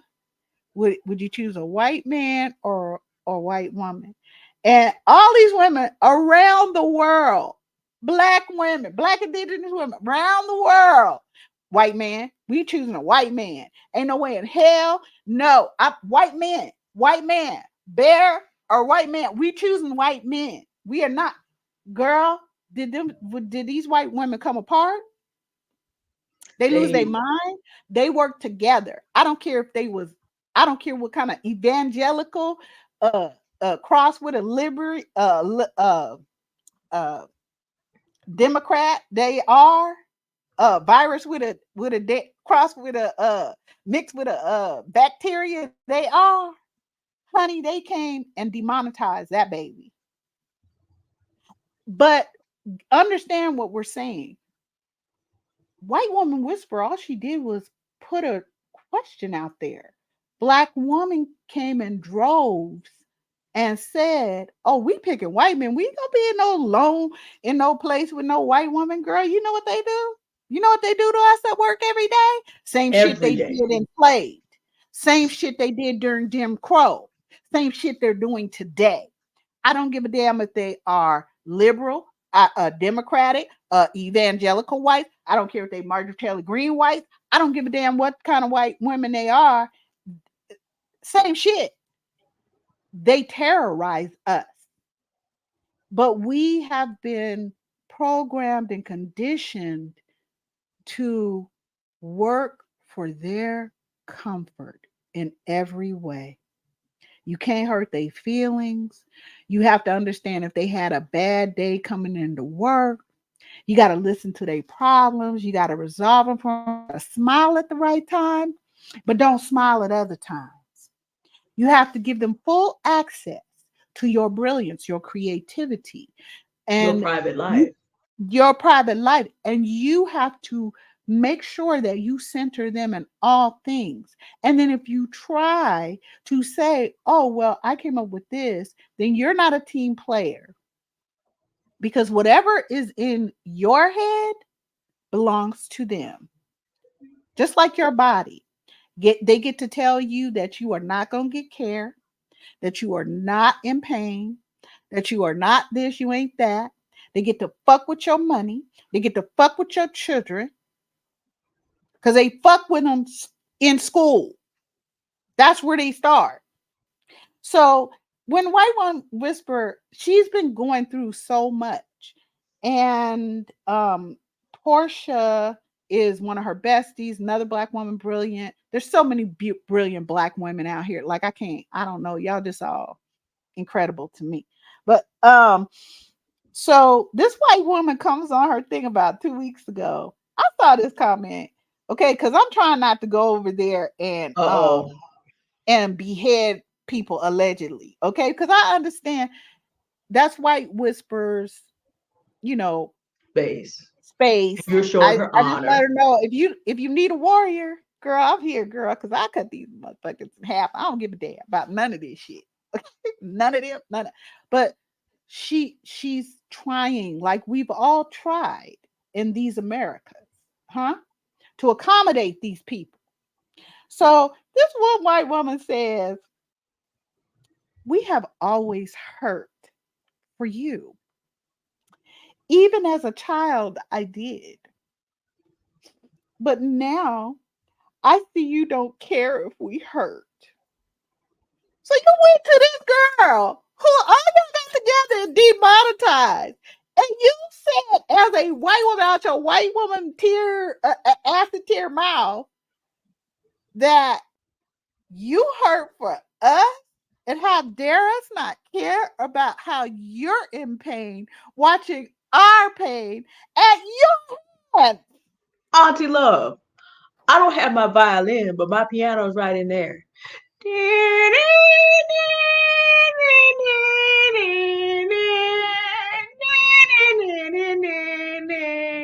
We just did that little violin because this white woman has come up on here and wanted to be centered. See, this is why the Lord You wouldn't are, let me that take is a light. violent. You That have not shit taken right there, that's violence. and see, this is the thing about it. What that comment told me, that's about the deepest thing. And again, not 1818, Oh, that was the other not week. 1824. That's last week. So Uh-huh. even if you are pretending to kind of want to halfway pretend to be sympathetic with this white woman, needs to be centered in her pretense. Because if you care about someone being hurt, you don't come along and want your hurt centered. If you came, supposedly you came to help. So basically, you have dumped your feelings of hurt back to however long back you were when you actually remembered how to have feelings for other human beings. But now you've become a complete and utter fill in the blank. There's a lot that goes in there, profane and not profane language. You want to have your pain centered by someone who has been hurt by you. And so what you do is you withdraw help you never offered because this hurting person was not willing to bow down and worship you in the pain you had when you were 4 years old about situations. This girl ain't never been in pain. That's a whole lie. Girl, you But that's what I'm lying, saying. white It's a woman. pretense. But it's just like, even if it was real, it would still be crazy. But then when you understand this was a scheme to extract more emotional energy, extract centering, because even if it was real, it doesn't make sense. But either way, it's just the level of, like, I had to make up a new word, audacity-ness, not audacity. I don't know. We gotta go up. Audacity this. The audacity-ness. Y'all heard it here. Auntie Dita, okay, let's put this in Wikipedia. Yeah, Audacity the this. audacity-ness. The caucasity is the other term that is used as well, but everybody in the Caucasus Mountains doesn't live like that. That's not the mountain's fault. No, this is 13 generations of them continuing to act fool, just like we had to put up with. It's actually 20 generations now, but it's 20 generations of the same foolery being embraced. That's what I need y'all to see. These people embrace the foolery. So let me share something with you from the Mothers of Massive Resistance, okay, everybody? Um this book this was actually written, I believe, by a white woman. But she was absolutely wrong. I'm like, girl, do they know, is that your real name? Because I hope they don't know where you live, girl, because they're gonna take you out. I'm telling you right now, white women don't put up with this shit. Okay. But y'all just gotta hear this. Okay. So she says this book is about um, the story of grassroots resistance to racial equality undertaken by white women. They are at the center of history of the white supremacist politics in the South and the nation. While they toiled outside, and she's talking about women in the 1900s. Okay, I'm telling about white women in the 1900s. Okay, so while they toiled outside the attention of the national media, because we are all taught that white women are the pinnacle of womanhood. Okay, they're sweet, they're nice, and every time I hear the word nice, it in my head it's like nice nasty. Okay, nasty nice, I don't know. Anyway, so while they toiled outside the attention of national media for the most part, England and the Midwest, and New England and the Midwest, and at the same time, oops, what did I do? I just skipped. Hold on. Broadly, the work of female segregationists occurred in four areas.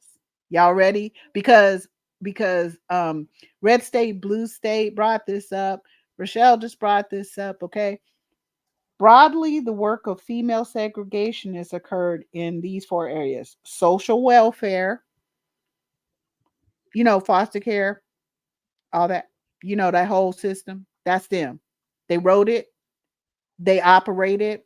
They're 80% of the workers, of social workers across these United States. Let me see. So social welfare policy implemented at the local level, public education, because there, how many, what percent of the teachers across the United States are white women? 84. 84%, you said. That was a Yeah, number. according to the I'm talking labor. These are labor statistics and stuff that's where I got it. Okay, but I'm just telling you what she's saying here. Okay, and I'm just proving her point in today. They had everything to do with electoral politics and popular culture. The household production of white supremacy coalesced around the efforts by white women to police the relationships and racial identities of their neighbors, to maintain the color line. They drew on evidence gathered from their work as registrars, social workers, and teachers and provided by local knowledge, local history, and even rumor. In part, they link the domestic and intimate matters of sex, marriage, childbirth, and childbearing to white supremacist politics. Noted Southern author Lillian Smith recalled that her mother taught her to love God, to love our white skin, and to believe in the sanctity of both. Um, she was performing a political act within the intimate confines of the family. In the 1920s, white women assumed new roles in the body politic that allowed them to police physical and familial ties between Black and white Americans. White supremacy became uh, a big old bureaucracy in a new social welfare infrastructure, and white women regulated intimate matters with the legitimacy of state sanction. In doing so, this new cadre of female workers translated their gender specific authority as white mothers into public authority as workers for the state. White women also used public education to ensure that generations of children would be schooled in white um, supremacist politics. Notice they don't say specific ethnicities, not just white children, in other words. All children would understand their place as far as white women were concerned. They're dictating the place from childhood, from birth, actually, because they were social workers. So when black women were no longer quote unquote enslaved, they made sure that they were again slave owners in their own right as social workers. Okay? So they decided if a black woman had a child, a white woman, quote unquote, social worker had to come into her home, right? Because my mother was born at home. Most of her sisters were born at home until the late 1950s when my last two aunts were born. So white women had to come in and sign that thing that said, okay, this is a black woman, so that's a black child. That's a Negro. Matter of fact, my birth certificate I was born in 1967. It says Negro. 1967, not 1867, Yeah, 1967. not yeah. I was born in New Jersey. Just saying. In the North, mind W- you. I'm just I'm just saying. I'm just saying. Okay. So just as black women understood that schools could be a place to counter the lessons of Jim Crow, white women crafted their own version of citizenship education for a Jim Crow world. As Catherine Sharon's work on Septima Clark, because there because Septima Clark, remember we mentioned her in the beginning, she's the one who wrote the script. She's the black woman who wrote the script for the civil rights movement. What you the behaviors that you do within the civil rights movement, her and some other black women, but she came up with the curriculum for it. That's how we ended up. That's why you see all these black women in the pictures during the civil rights movement getting hosed, getting beat down by police. Our children, same thing. Dogs, all of that. Because we were the ones who created civil rights. White women were the ones who ensured white supremacy. Get it? Y'all see now? So, um, she's saying, so the writer of this one book about Septima Clark, the school is an institution proved essential to the maintenance of white supremacy, and white women provided lessons on the benefits of racial segregation. Now, yeah, some of y'all might be out there saying, "Oh, but we're not segregated anymore." No, we're the North, the West is even more segregated than the South. In many ways, If yes. I'm being real, you know how my son during the 2016 election, oh Bernie Sanders, I was like, boy, let me tell you one thing. Go back and look at Bernie Sanders and check out where his kids went to school and his grandchildren and his great grandchildren and whatever. That boy, he might have been in some photo ops with some black people, Martin Luther King or whoever, but he didn't get his head bashed in. Okay. And his kids wasn't going to school with black people. They weren't.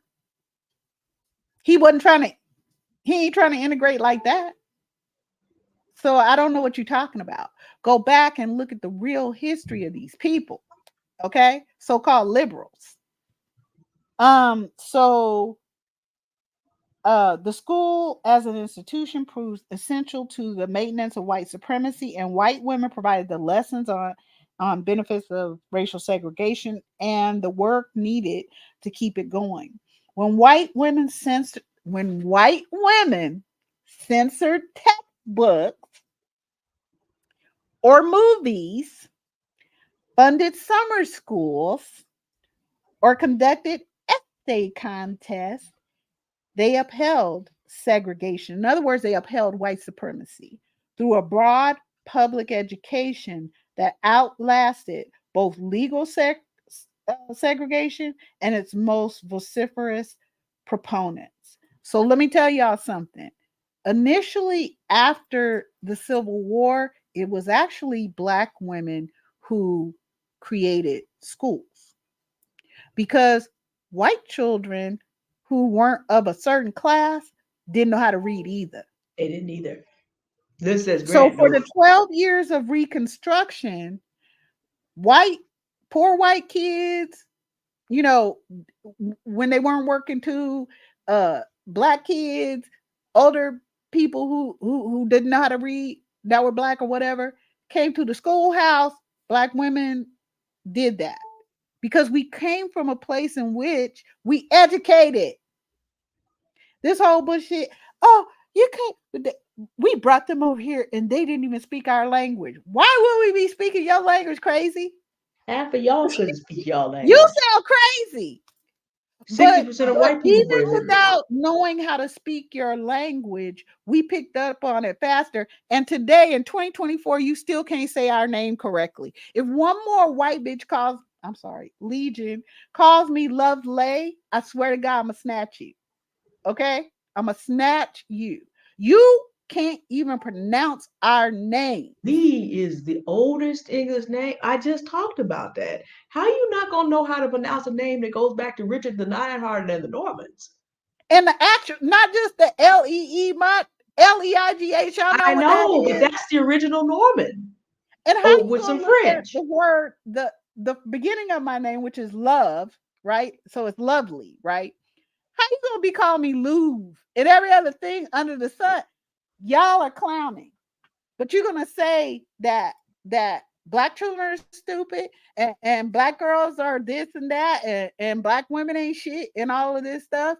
Girl, we're talking what I just read from is about the daughters of the Confederacy and all of their cohorts, whether they were liberals or whatever, as white women who all worked together to ensure white supremacy in school, in healthcare, in social work.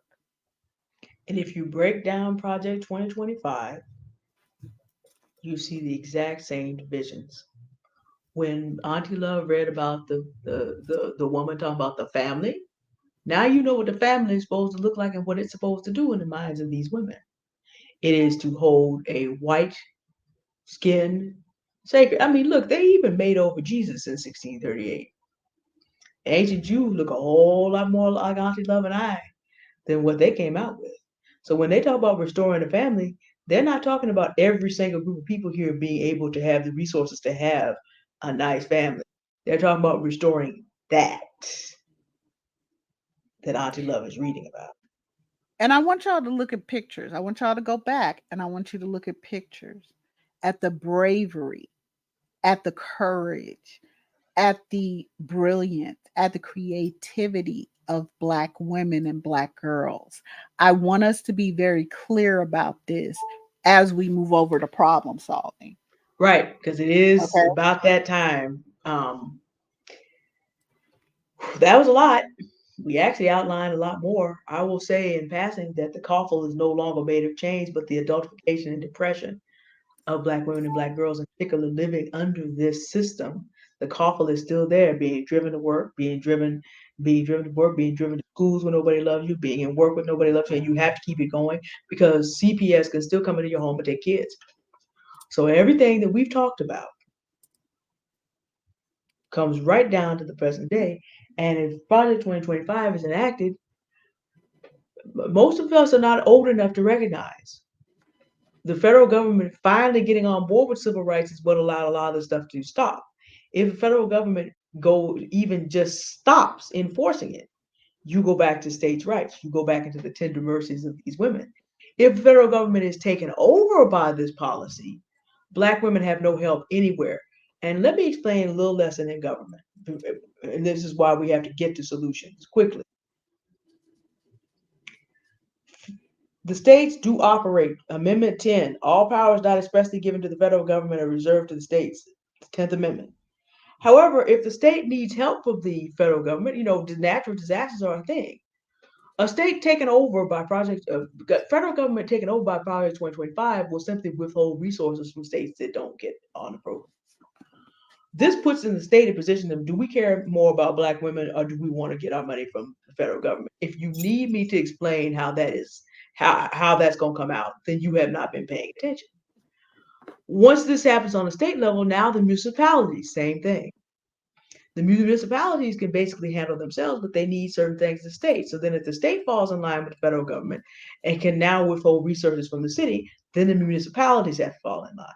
Last week, a company was caught out because a disgruntled employee let it be known out the door. It was openly advertising, we only want white men within 60 miles of Dallas to get these jobs. Don't show this to the public, though. That last week. But a disgruntled employee who had just gotten fired because it didn't fit the description went on and posted it live on their way out the door. So already, if this federal government, state government, municipal government is going to fall in line with this, how are you going to get work? And for that matter, the Black men that Black women are just supposed to go ahead and marry and build a family with, how are they going to get work? Project 2025 talks about breaking down all diversity-based programs in the federal government. Well, 25% of jobs with African Americans are in government. So we're going to talk about building a family. So you're going to be back to where you were. You're going to have Black men and women. And this is why I'm looking at Black men who think they have positions in government right now and don't understand their positions are going to be wiped out. I mean, like, did you, Mr. Severino, Mr. Carson, do you understand that you will never see a position in government after 2025 again if this passes? Because everybody thinks you're only there as a token, as Politics by Tabitha says, tokens get spent. Y'all don't understand that you will never have this. You are working toward never having this opportunity for yourself again. But no, because they ain't read the whole thing. But what I'm saying is, you will be reverted back to having to work whatever menial jobs these women have available for you. So what will Black men be doing? They're going to revert back to driver positions when they can get them, but most of them won't get that. So both of you are going to be scrapping for survival. That man's going to come home and do what he thinks he's entitled to, is beat it out of you. And if you can't maintain it, your children will be taking this soul off from you. And then you are then going to work for your own survival till you sink under this load of depression and trauma and loss and die. And probably spend part of your time in healthcare run by these same women as you go. Slavery de jure by law has not existed since June 19th, 1865. What I have just described to you is the same position your breeder worker foremothers who were put into that position. That's the same position. Mhm. That's the same position. It's just going to look different, but essentially the plan for Black women is work to you. We will extract every ounce. We will allow black men to keep them pacified, to take out what we're going to do to them on you. And when you are no longer of any value to anyone, then you can die in misery and pain. Because Now, that's exactly what happened during Jim Crow. I don't know and where all of yeah, us get that crazy talk about, oh, when black men used to be men. I don't know what you're talking about. They slavery, beat the hell out Jim of black Crow, women. Hmm. that's what happened because some drivers became passives. I'm just telling you now, I'm condensing things. But when these things have been derailed and stopped, Harriet and Ida and Septima derailed them. Mary McLeod Bethune, and I'm gonna put that out there. Dr. Desi Webster is the reason why we have a safe bubble here in San Francisco. She's Hmm. and Mrs. Minnie Ruth Jackson, my direct mentor, um, are women, and my grandmother, my mom, people. When things stopped, guess what? So as we turn to, we're gonna try out. We're gonna save time today because Auntie Love is gonna bring us our Matriarchate Think Tank algorithm today. And we're going to spend the next show on that. And then we might come back and do the Christian coding language. We might do that since someone, Rochelle has suggested we may do a fourth. But if it's going to be solved, we're going to solve it. American history says the Yeah. same thing, which is why we didn't drop all this information for you to go away and be caught in depression and despair. And what are we going to do? No, we're going to break that shackle right now. There are things that we can do. There's a way that our foremothers used to solve problems despite the heartbreaking conditions they had to deal with. And so now we've saved 30 whole minutes today so we can have time to work through the Matriarchate Think Tank that Auntie Love's going to present us as a problem solving tool. I And hope she y'all has, can see it. Can y'all um, see? Can you see it up hold there? on, can we go full screen? Okay, I hold did. on one Okay, I can get it second. bigger. I got it. Wait a minute. I hope we can see that. Let me make it bigger. Is that better, you guys? Yeah, that's better. I can see that. I can't see y'all's comments right this second, but that's okay because I'm gonna try to make this quick and have Auntie like help me through this. Okay, it's just what Auntie D said. We're introducing us to we were trying to come up with names for the council of black women, that we want to pull together because all of you are brilliant, right? And I kept trying to, and Auntie D, she was like, okay, wait a minute, we can't say this. And then we had some input from, I think Nia explained something to me and just Yes. adding some stuff. But okay, this is what I came up with so far, and as far as a name. So that's why you see Matriarchate Think Theorem, but it's really just an algorithm. It really is a combination of my studies as a nurse and a project manager, because there's a 8-step problem solving algorithm out there, and that I learned, and then the nursing assessment tool, I learned that too, and there are a few things in psychology, so it's a real good blend, and it's more geared towards kind of the way we operate as black women. So let's look at this problem solving tool. And the thing is, what were we saying, Auntie D? We wanted to get have all of you, whether you're here live or whether you're listening to this later, like take a problem that you have individually. You don't need to share it or anything, but take a problem that you have individually and put it into this algorithm, right? So we're just going to show you real quick how it works. Okay. So let's get it going so we can y'all see? Can we see? I can't see their things. Can you? Hopefully everybody can see it. Hold on. I can hold on. Let me go to YouTube on the other side of it. Um, because I have it on mute, so we're not okay. Hold on, let me see if we can see it. Let's see, we're a little Wait, behind. Let me see what we can see here. yeah. Yes, Okay. it's visible. Okay. Thank you. It's Thank you. visible. Thank you. Okay. So this is the it's just, I called it a theorem because it was cute, but you know, I just want us to be able to and I use this all the time, like for the biggest things and the littlest things.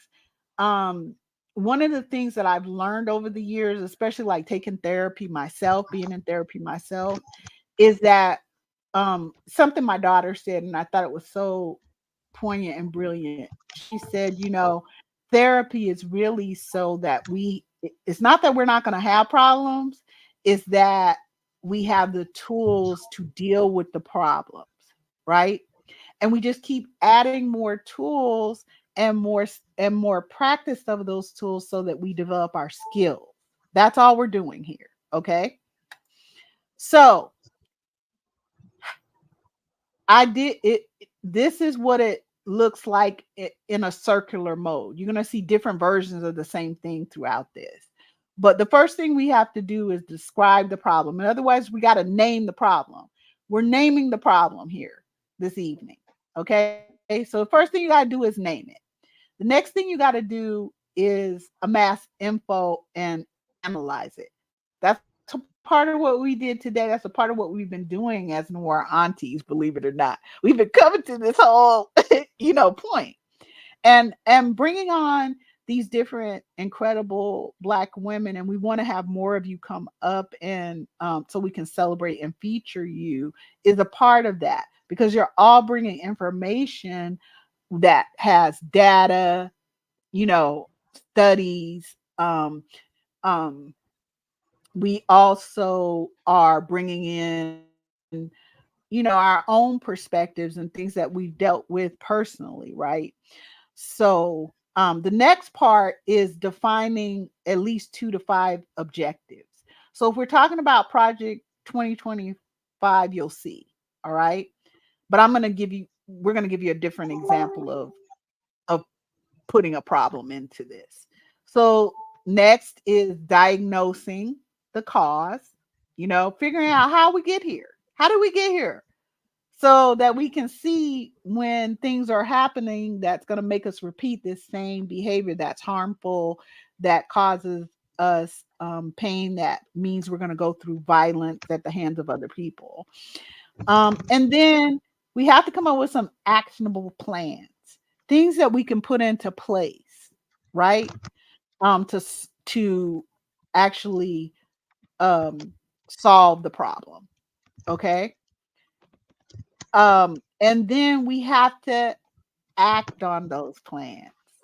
Okay. Right. So we have to find the right people to work with and put these plans into action. Okay. And then the next step is monitoring. I spent a lot of time. I spent 10 years working at Head Start as health services supervisor for a huge I was in Stanislaus County, and they were all the way over there in Pajaro and Santa Cruz. So we were from the middle of California, all the way up to almost to where Sacramento was, and then all the way down to almost to where Bakersfield was. That was our cover area. And I learned how to monitor from the feds, right? Um, and it's important because then you can self-diagnose, right? And then you audit and you make improvements on the plan. Okay. So this is why I resist. This is what I'm about. I resist because I need to know that Black and Indigenous girls are being held sacred, protected, and uplifted. Okay. This is what it's for to me. And I I think we have to really start to pay attention to what's going on with our daughters and start really choosing them, their mental health, and all of that. Right. So this is also why I resist the fact that we are dealing with all types of violence, physical, sexual, yes. And we're also dealing with emotional violence. We're dealing with physical violence. We're dealing with um, we're dealing with spiritual violence. Okay, but one thing is clear for us as Black women and Black girls, we are being beat the hell up in the streets. And I want you to know that this beautiful woman, a lot of us who were lynched as Black women, I know that's not what we talk about. That's not what we focus on. We focus on Black men and what happened to them and how they suffered and all of this. But it's very strange to me that Black men do not turn around and say, but this is how Black women suffered and we need to support what we, to uplift Black women. Why isn't that a thing? Where is Al Sharpton and all of these people when it comes down to what Black women are and have endured, instead of hiding it because they hid it?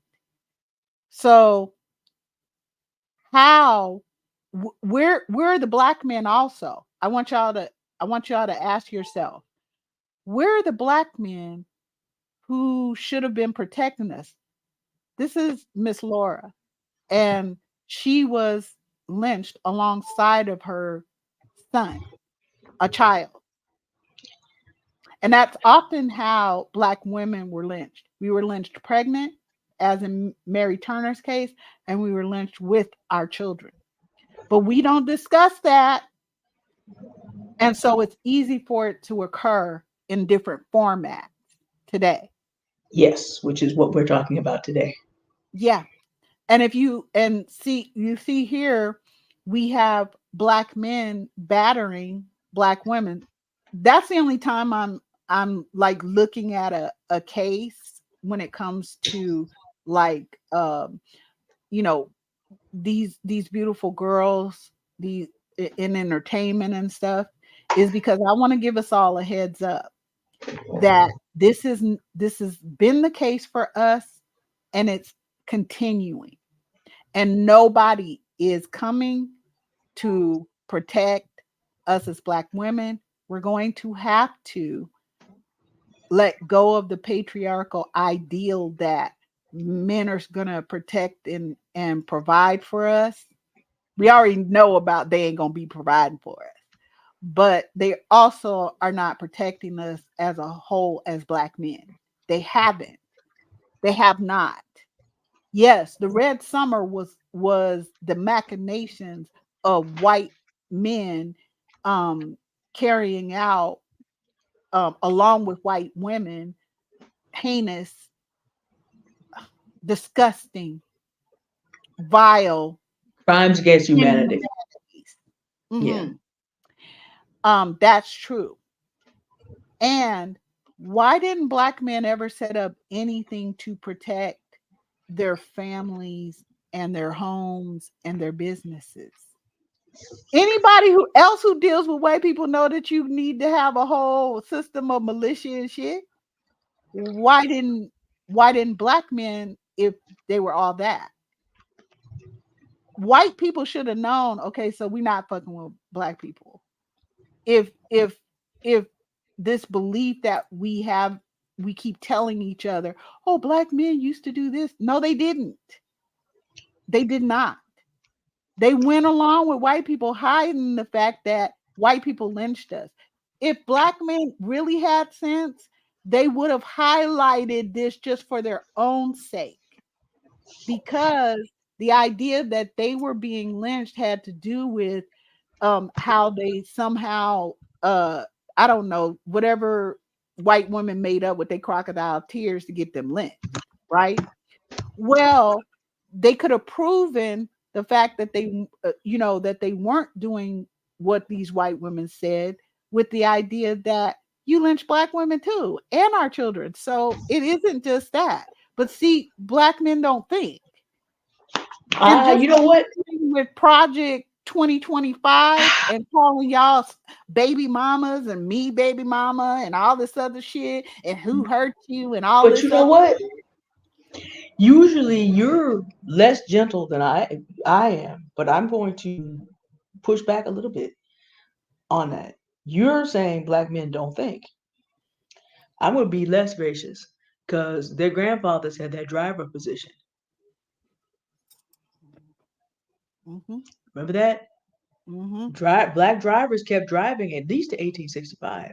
So by the time you get to the Red Summer, you've got grandsons who have their grandfathers talk about, yeah, you could still be a big man if you work with these white folks to keep these black people back. So 100 years ago is not a long time ago. Mm-hmm. So I'm generally less, because it's my understanding of human nature. Okay, you had a choice, die or go along with it. You generally come down harder there. I know too many intelligent black men who can choose to be good or evil. I've known both.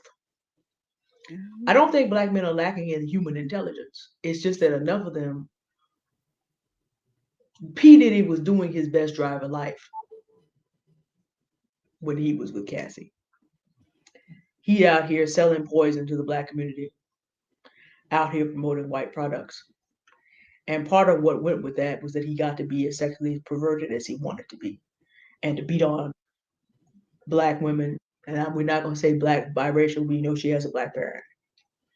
We're not going to make those kind of distinctions here. He was allowed to do all that because he was fulfilling his driver role. Jay-Z, Kanye literally taught you black men that it's okay to see themselves as monsters relative to black women.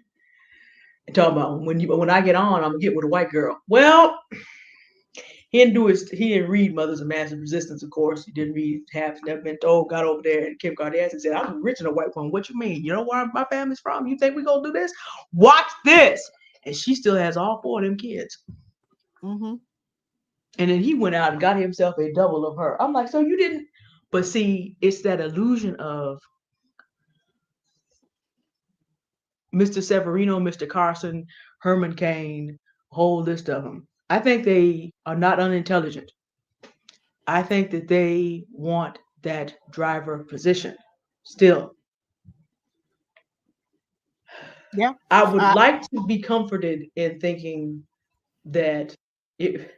it's an insult either way, but it would be Mm-hmm. a comfortable.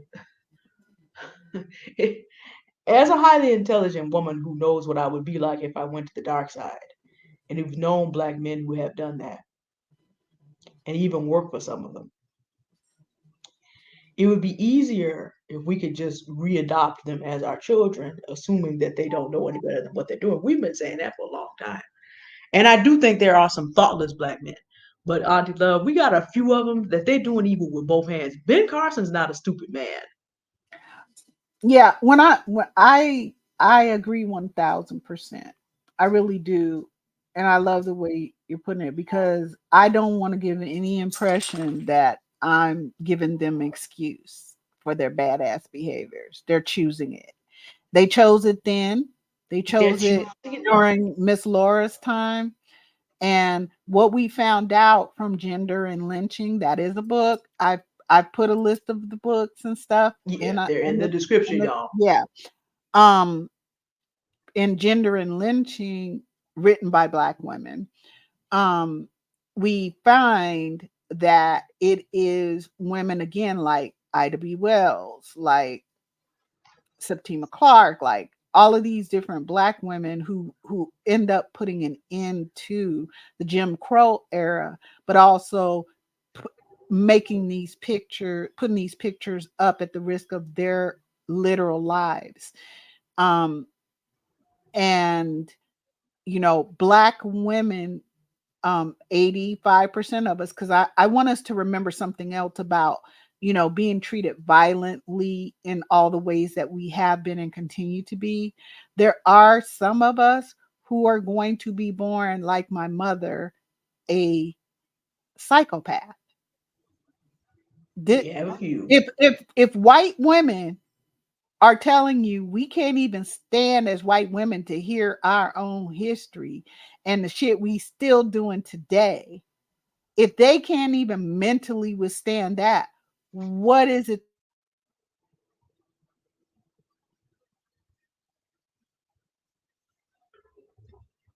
Okay, Auntie Oops. Love. I don't know what that was. Did I come back? I see Yes, you.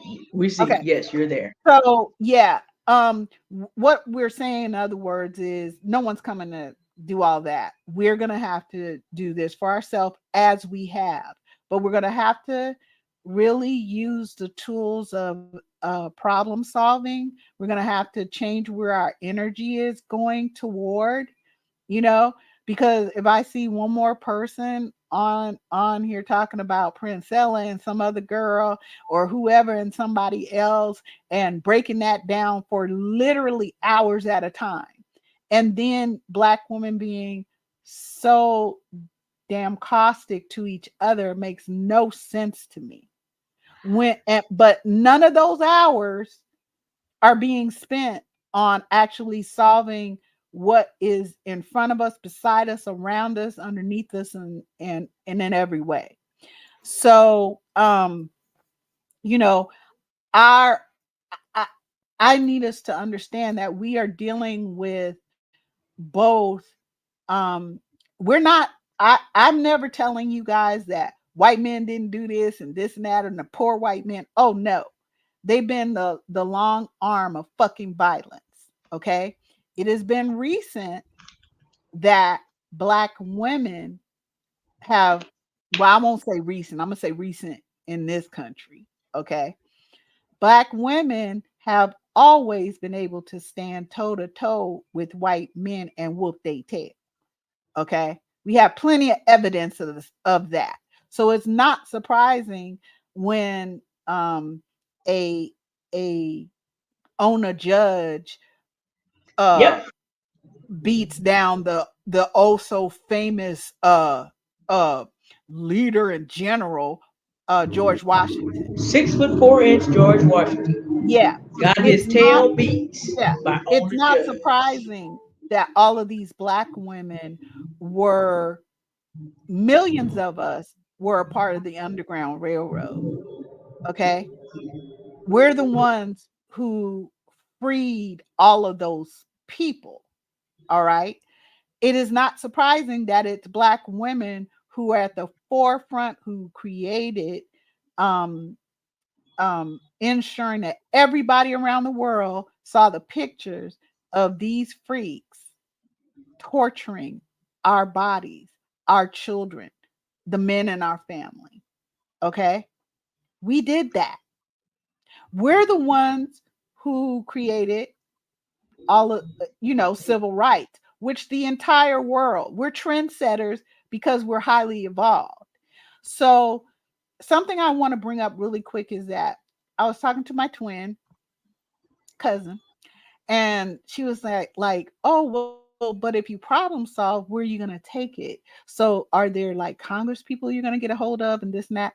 Absolutely the fuck not. I don't need a congressperson. You know what I need? Black women. Because if black women make it a trend, it's done. That's all it is. If black women say no to some shit, it's a no.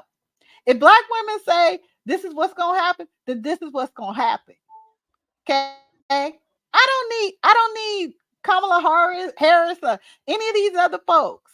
All I need is some black women. Okay. We can That's work with Jasmine Crockett though. She we already can doing the we work. can work all She's day with already there we doing the can work work though. all day with But Congresswoman. she doing the work. Woman. She bought this 20 Project 2025 into the American consciousness. Now, Mm-hmm, she again, a black woman is already doing the work. I just mm-hmm. now the rest of these people, we got 6 Bs for them. But I just want to give a little honor there because we can Mm-hmm. work with her because she's already doing the work. Just saying. So all of us we look at these evangelicals and blah blah blah. Let me tell you something. See this woman? She's the one who's been working for decades to get rid of Roe versus Wade, and did it. You are dealing with sociopaths. This is a book. Pick it up. She tells you how to deal with them. She problem solves them for you. Okay? You are dealing with sociopaths. The woman that I just talked about on TikTok who said, "Oh, I've been feeling bad for Black women since I was a child. And how could my feelings have been hurt because you've been hurt by us and me? So you should have a heart for me." That's a damn sociopath, a psychopath. Girl, that's who we're dealing with. Can we stop playing these games with these people? And see this dude over here telling Black women what Black men are all over the internet saying, if y'all don't get with Yeah. us, we just gonna beat you up. Well, that's already I don't want public. y'all to have black eyes. Well, I don't want you to get shot either, allegedly. But if you bring Allegedly. your ass over here, because that's what my cute and lethal that when you see me over there showing you guys how to get concealed carry and all of that, that's just one solution. Okay. So as we go through this, we see that we really need to start paying attention again to what our Black girls are going through, right? We need to really refocus. Instead of listen, no shade to Themis and the gang and little girl, what's that girl name? Cynthia G's and all of them, and then the Prince Sellers and the uh flotuses and flowers and shit. No shade. No shade to all the people that love to talk about whoever and whatever. But I'm gonna need Black women who spending hours over there to just spend 3 to 6 months coming up with solutions so we do not get so they can't pull off Project 2025, which they're already pulling off in about 22 states of the United States already. Okay. And I need us to stop acting like, oh, I can't believe that. Did you see they just instituted a Jim Crow law? Girl, they didn't just institute it, it was never gone. It was Okay. back in So, Arizona. so That law can we was there. spend some hours over here solving our problems and not okay, I know we need time to kiki, we need time to rest and stuff, but if we weren't spending so much time over, that's just my personal. Okay, let me move on.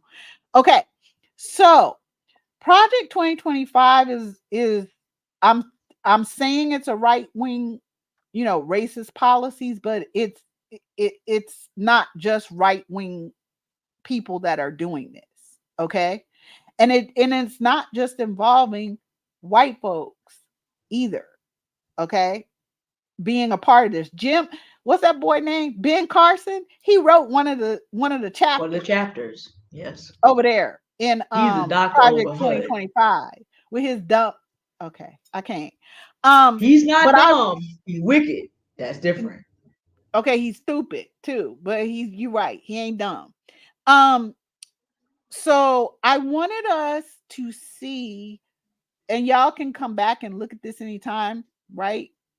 But I And we're wanted gonna do a us to next show see. when we'll have more time to go through it in detail. Yeah, we'll do it. We're gonna the next show, right, Misty? Or Yeah, the Auntie, 14th. are we No, going to? I think that's when we're going to actually put 2025 into the algorithm. We're just yes, we're showing gonna you put what it looks like 2025 into the today, algorithm. We're just showing you what it looks so like today. so you can get familiar with it. But I want you to know what they're operating from. And this is actually the domestic abuse intervention programs, power and control. But if you start looking at this, you start applying this to, say, Black men and white women, or white men's that are white supremacists and whatever. Start applying what you see here, and you will see that that's exactly what's going on. And what they're showing you is violence is not just physical or sexual, it is economic, it is emotional, right? It is denying. And this is something that you find out in white and oh god, what's this child's name? uh Catrice Jackson, one of my favorites, girl. The weapons of whiteness. she speaks on how white women, because this is specifically about how white women roll, right?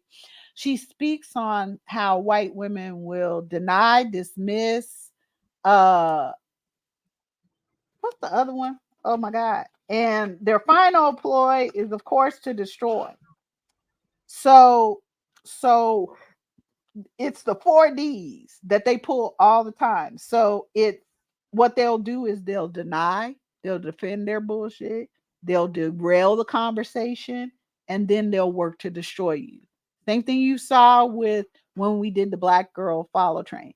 Same thing you see with them working to ensure that you don't have um, you don't have our histories in schools. We never did, though, if we're being really honest, because they made sure that from the early 1900s as white women. Okay. But just wanted you guys to see that. This is just what I read you earlier. So you're welcome to go back and look at it again. So you don't have to believe what I said. This girl, they didn't really say that at Project 2025. They The sure hell did. they I'm gonna did. put it in the Right chat there. again as we wind down. So y'all have Mm-hmm. this. You all get Mm-hmm. this for yourself. Mm-hmm. And I told you it was page 4. There it is. I'm just telling you, you the first problem they gotta solve, black women's. Okay.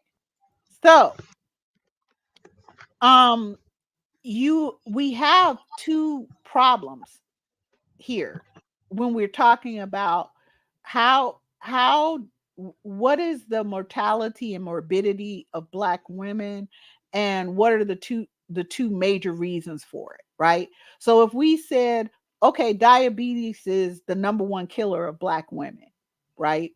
Okay, but it's not. The number one is black men through black femicide. The number two is actually white women in healthcare and social work. Uh-huh. Yeah. Okay. So this is the the the problem solving. And what I did here was it starts here at the top with name it. Okay. So y'all are welcome to go through and then you'll see exactly what you're going to put into it. So when you name it, for instance, you want to specify the problem um, that's requiring a solution. So if I said, well, the number one thing we got to do is stop black men from killing us as a problem, okay? Then I'd start by naming it just like I just did. And then we just go around the circle, right? This is a hexagon. These are shaped in hexagon, but we just go around and we enact each one. Okay? So like I said, the first thing we got to do is name the problem.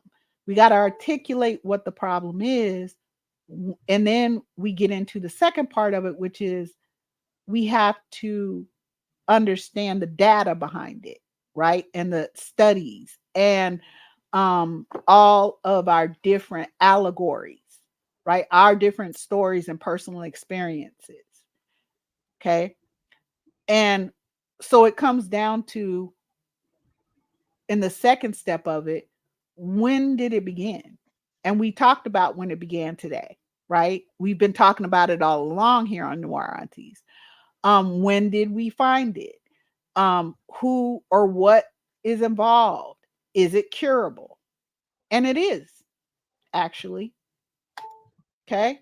So yeah, Auntie that's Love, my I third place. need to just because of my for everybody, I have to excuse myself a little early today because there's a bunch of other things I do on the opposite weeks that got moved by Memorial Day. There are some other black women who are waiting on me today.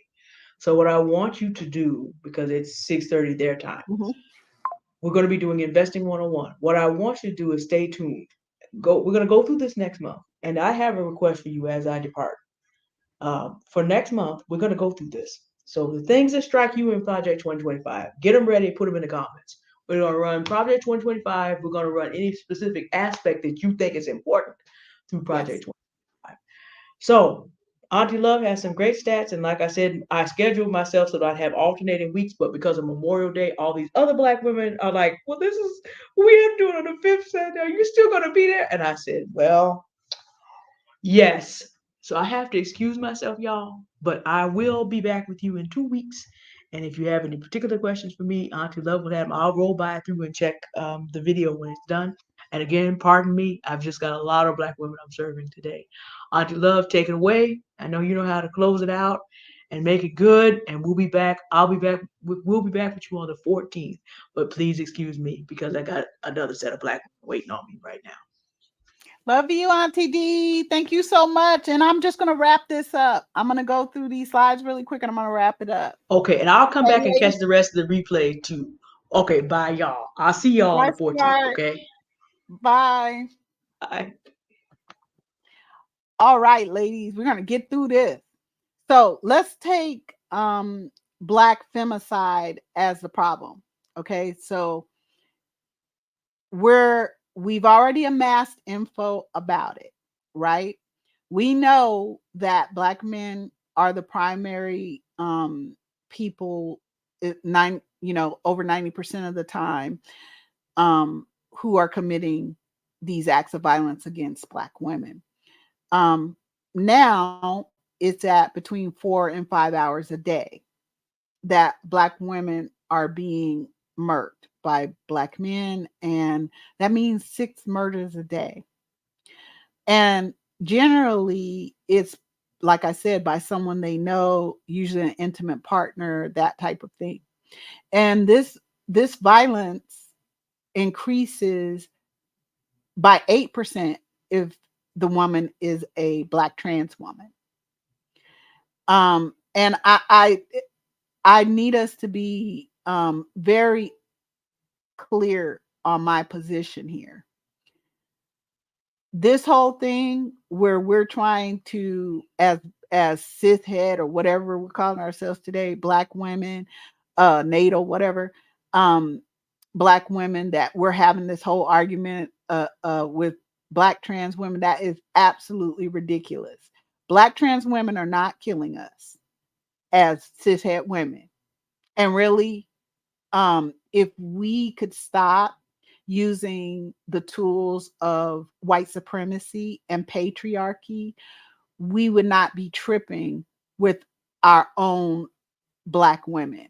Now, if you haven't read studies on trans women, I invite you to do so, and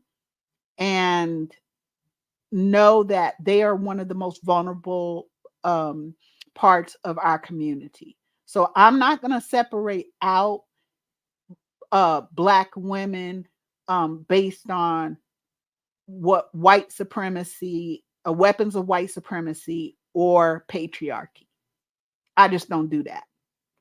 So if the Black woman is a trans Black woman, she's 8% more likely to be murdered. Okay, and it's probably higher than that. Okay, if the Black woman is a pregnant Black woman, because we like to get on board saying stuff like baby mamas and all of that. Those things denigrate us. Okay, we are single Black mothers when we are, and we're the most powerful force on the planet. And for us to be targeted as 11% higher when we're pregnant, are you serious? But they are. And then 60% of Black women will be essayed by the time that they're 18 years old. So that's about 5 million little Black girls in these United States, because it's only 8.5 million Black girls in the United States. So how can we have Black men who are quote unquote good Black men saying that, oh, well, I protect just the women I know and the girls I know? No, you don't.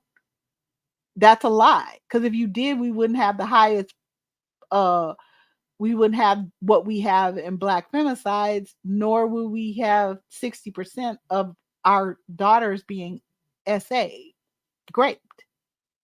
So don't give me that shit. The numbers are telling me different when I go to amass the info and analyze the data, right? And so I don't know if you all know this. I threw this in here too.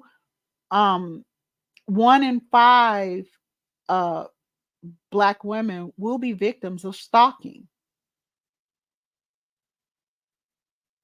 That's already happening. Has been. Mm-hmm. Yeah. When these fools are up here going, oh, I want your phone number. Well, give it to me right now, or else. Or else what? So, so, and this, I can tell you this number is probably far more. I know it is. Well, first of all, this is from, I think, 2021. Um, and then I put this in here: white women, anti-Black woman and Black girl policies, laws, assaults, battery, and matricide. So, in other words, as a couple of you pointed out, again for us in healthcare, we are being literally destroyed, and specifically if we look specifically at Black women in OBGYN, labor and delivery, and postpartum, they are dying 4 times more at the hands of white women, because they're between 74% and 90% actually in these specialty areas in healthcare of the healthcare workers.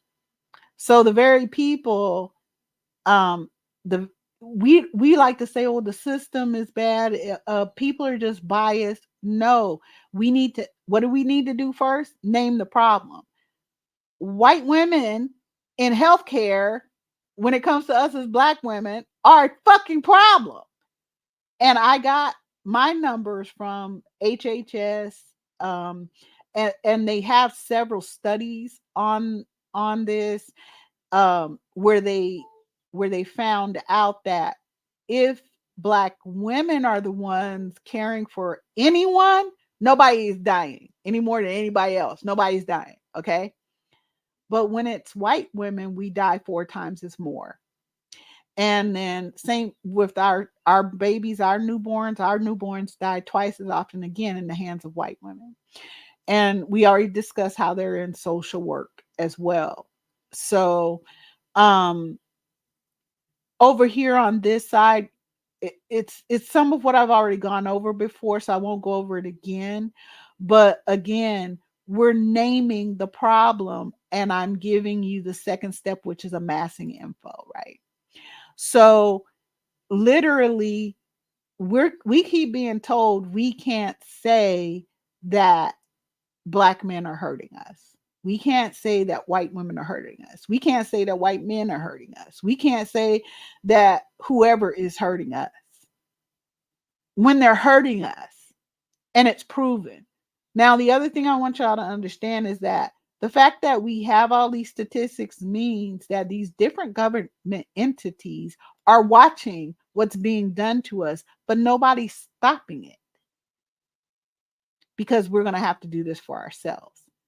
But I also want you to see this, that Black women have always been the resistance. Black women, when you push the lead out there, we will jack your ass. Okay? We're brilliant, we're creative, we've been at this for millions of years. We know what we're doing. We are highly evolved, and we have evolved humanity piece by fucking piece. So what you see here, what you see in the background, is white folks yelling, and some white women out there screaming and spitting as our children, our daughters, were integrating as little girls. These are their mamas and aunties and grandmamas. I want y'all to show me all the pictures where there's groups and groups and groups and groups of Black men protecting little Black girls as they're integrating these schools, because they didn't. I wanted you to see here that We all know Miss Ruby Bridges, right? I wanted you to see her as a small child and know that this is her today. She and her mom spit on, stuff thrown at them, constant death threats, bringing white women screaming and going off and spitting on this child. And they did it across the board. Across the board. But what did we do? We did what needed to be done because we're problem solvers. We can solve a problem, Black women. This is Miss Elizabeth. She was one of the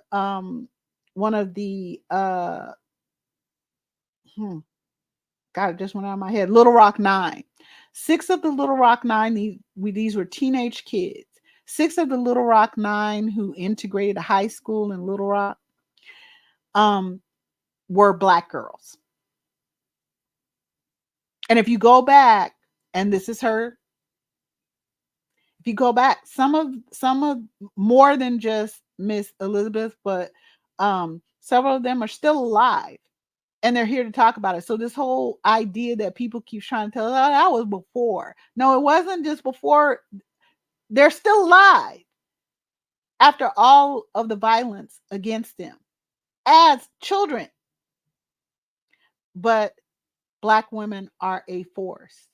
The reason you're the problem that these white folks want to solve at first is because you are powerful. They know that. They need you to not remember that.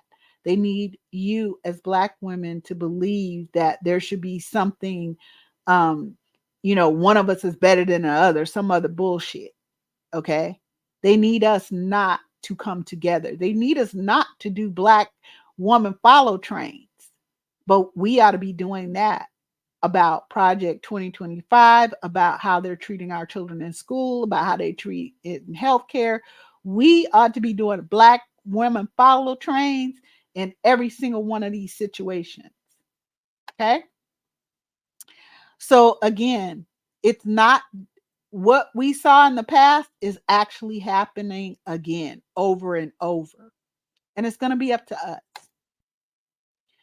So the 3 most hated crimes any Black woman or Black girl can commit are, here we go. Building and creating together. Just what I said, just for ourselves. How dare we? Denying access to ourselves, our time, our abilities to solve problems, and our creativity. When we tell people we're not going to, no, you don't get to hang out with me. No, you ain't going to do, no, we're not doing this or this or this. They literally will become violent and do. They do. My favorite thing to do at the workplace was to tell, I work with white women. I know exactly who the fuck they are. My favorite thing to do was to tell them, okay, so you no longer get to speak to me. That is not a right. That is a privilege. From here on out, you're going to have to go through your supervisor. I don't care if we got the same supervisor, heifer. I don't care if your supervisor is different than mine, heifer. You don't get to speak to me. You're going to have to do it by email. We're doing everything in writing, hooker. And you want to see them go crazy, tell them no. Tell them no, you don't get to talk to me. Well, what do you mean I don't get to talk to you? Blah, blah. Oh, that's not a right, boo. That's a privilege. And you've lost it by your badass behavior. And then number 3, choosing to pour energy into healing, resting, and loving on ourselves, our children, and each other is another one of our major crimes that people feel like they need to be violent towards us because. Okay. We actually don't get together as Black women and mistreat people out of hand. We just don't. And we have a right to hashtag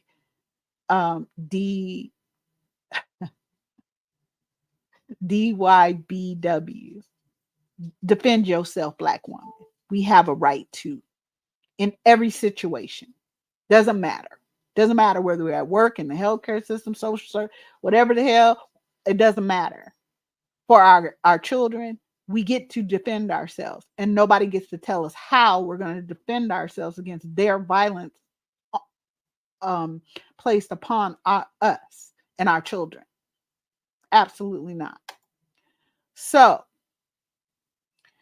this is just more statistics, right? Because that's a part of this. Is we just went through a massing and analyzing. So I just wanted to give you guys some idea of just how this would work, right? Okay. Now, I just what I did here, this particular one, this step 3 hexagon, if you guys want to go back and look, you will see that I put into this algorithm Black femicide, assault and battery of Black women by Black men, no protection, right? And that we have a fear of defending ourselves. That's the problem that I put into this algorithm today. The next part where we amass info, I've brought up the data, but I'm just showing you here where I got the data from and some of what the data is, okay? And then I defined what we want to have actually happen, what the goals are in problem solving this particular problem of Black femicide, for us to stop being murked. Yeah, pretty simple, right? But you can see how I'm using the problem solving tool here, right? When we talk about diagnosing the cause, if we're talking about diagnosing the cause of Black femicide, well, I put in there what I found the cause to be, a few of, what it is, right? Where it came from, what some of the problems are, how we got here, right? And then being the actionable plans. So, okay, in my case, I'm writing in, enrolling in self-defense, taking concealed carry classes, because in less than 3 to 5 seconds, once you start practicing, say, concealed carry and self-defense, right? Putting your daughters in self-defense because they're going through a lot in these schools. Other kids trying to sell them like they think that shit is funny. Okay. Being sexualized as young girls. Okay. So if we were to make one of the plans enrolling in self-defense, that's something we could do today. That's something we could do. Had that done, we could be enrolled in self-defense by Monday. Huh? We could get ourselves enrolled in concealed carry classes by Monday. All you got to do is check in your local area to see who's instructing and sign yourself up for it, right? It's actually not that expensive, you'll see. We could, as the Exodus Summit, like Stephanie Perry, Mocha Mommy, all those incredible, Marissa, all these incredible Black women who are in the Exodus Summit, they are actually giving you another way to solve the problem, which is to move abroad. Okay. So removing yourself from the United States. And women like Miss D are giving you another part of the solution that you can employ, which is to increase your bag, because Auntie D just wrote a best-selling book on seizing the crypto bull run at Amazon. I'm just saying, get your copy today.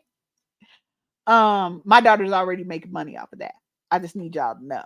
She getting all y'all money. Y'all could be making money, but she's like, oh, nobody want to make money? Okay, well, I take all the money, because that's what she She taking that money. I'm just telling y'all. Go get your copy. Go read it. It's really good. You can really, Auntie D is giving you, like, it's, oh my God, just go get your copy, girl. And then share it. Get your friends some. And then you can deny Black men access. You can say no. I say it all the time, right? Get my what? Girl, we all know what my phone number is, 9MM380. I don't think you want to play them games. Okay. That means I don't have to wait for the police for 20 minutes, 45 minutes, or not to show up at all. And you won't have to be responsible for a grown man's emotional outbursts and violence. You know what I'm saying? Because I can tell you this, the one thing about Black men that I've seen is let a police officer come. Girl, they hitting their knees. They hitting their knees. But I know why. Violence. They respect it. That's what they respect. When a sister decides she ain't gonna be putting up with that shit, she won't. So, and then the other thing we have to really look at is a mindset change for ourselves. We don't have to really do a whole bunch of heavy lifting. We don't have to say the whole world or nothing like that. But when we're talking about coming up with actionable plans, we can move our energy back over to what we need as Black women and our children, right? So we would have to look at our beliefs and how we've been operating and where we've been expending energy, that we don't need to expend the energy there. We can put that energy into, executing and enacting these plans, which is the next step, right? So again, we're talking about it. You take classes. It only takes 1 to 6 months to get your concealed carry. I'm just saying, go take you some self-defense classes with your daughters. Yeah. Mm-hmm. Yeah. That's what you do. And then research and create multiple streams of income. I just gave you one example with Auntie D's book, Season the Crypto Bull Run. Stephanie Perry and Marissa Price and all of those wonderful women over there, those Black women, they are giving you problem solving tools for literally solving the problem of Black femicide. I hear so many Black women saying how they're afraid to go anywhere or do anything. They just want to stay home because they're afraid that they're going to be harmed by someone, that they're going to be followed home, or some man's going to try to get in a car or something. Like, that shit is real and it needs to stop. And we're talking about how you can actually stop it. You see what I'm saying? So the next thing that you would do is, once you enact the plan and you execute your plans, right? You have to give yourself a timeline, right? I'm going to do this by this time. I'm going to do that by that time. Okay. So you see how you could put almost any problem into this problem solving tool and solve it. I mean, maybe the problem isn't big enough that you need to amass as much data, right? But you definitely need to name it. You amassing data just backs up that it's a real problem, right? You already know. If you're experiencing it, then that's enough amassed info, right? That you're defining what you want to have happen. This is what I want for my life. I want to be happy. I want to be free. And I want to just enjoy healthy relationships. Then those are the objectives you're going for. So you see how you're putting these steps in place, right? And then when you're monitoring, not just are you looking at the timeline and you're giving yourself some, okay, so I'm going to do this by then or that by this time. You're also making sure that each one of those things are followed through. Can you check that one thing off your list? Can you check the next part off your list? Did you sign up for defense classes? Check. What dates are you going? Well, I'm going to be going on every Tuesday and Thursday for the next however long. Okay, you start taking those classes, check. Okay, you get your certificate in whatever, check. Okay, and then you practice.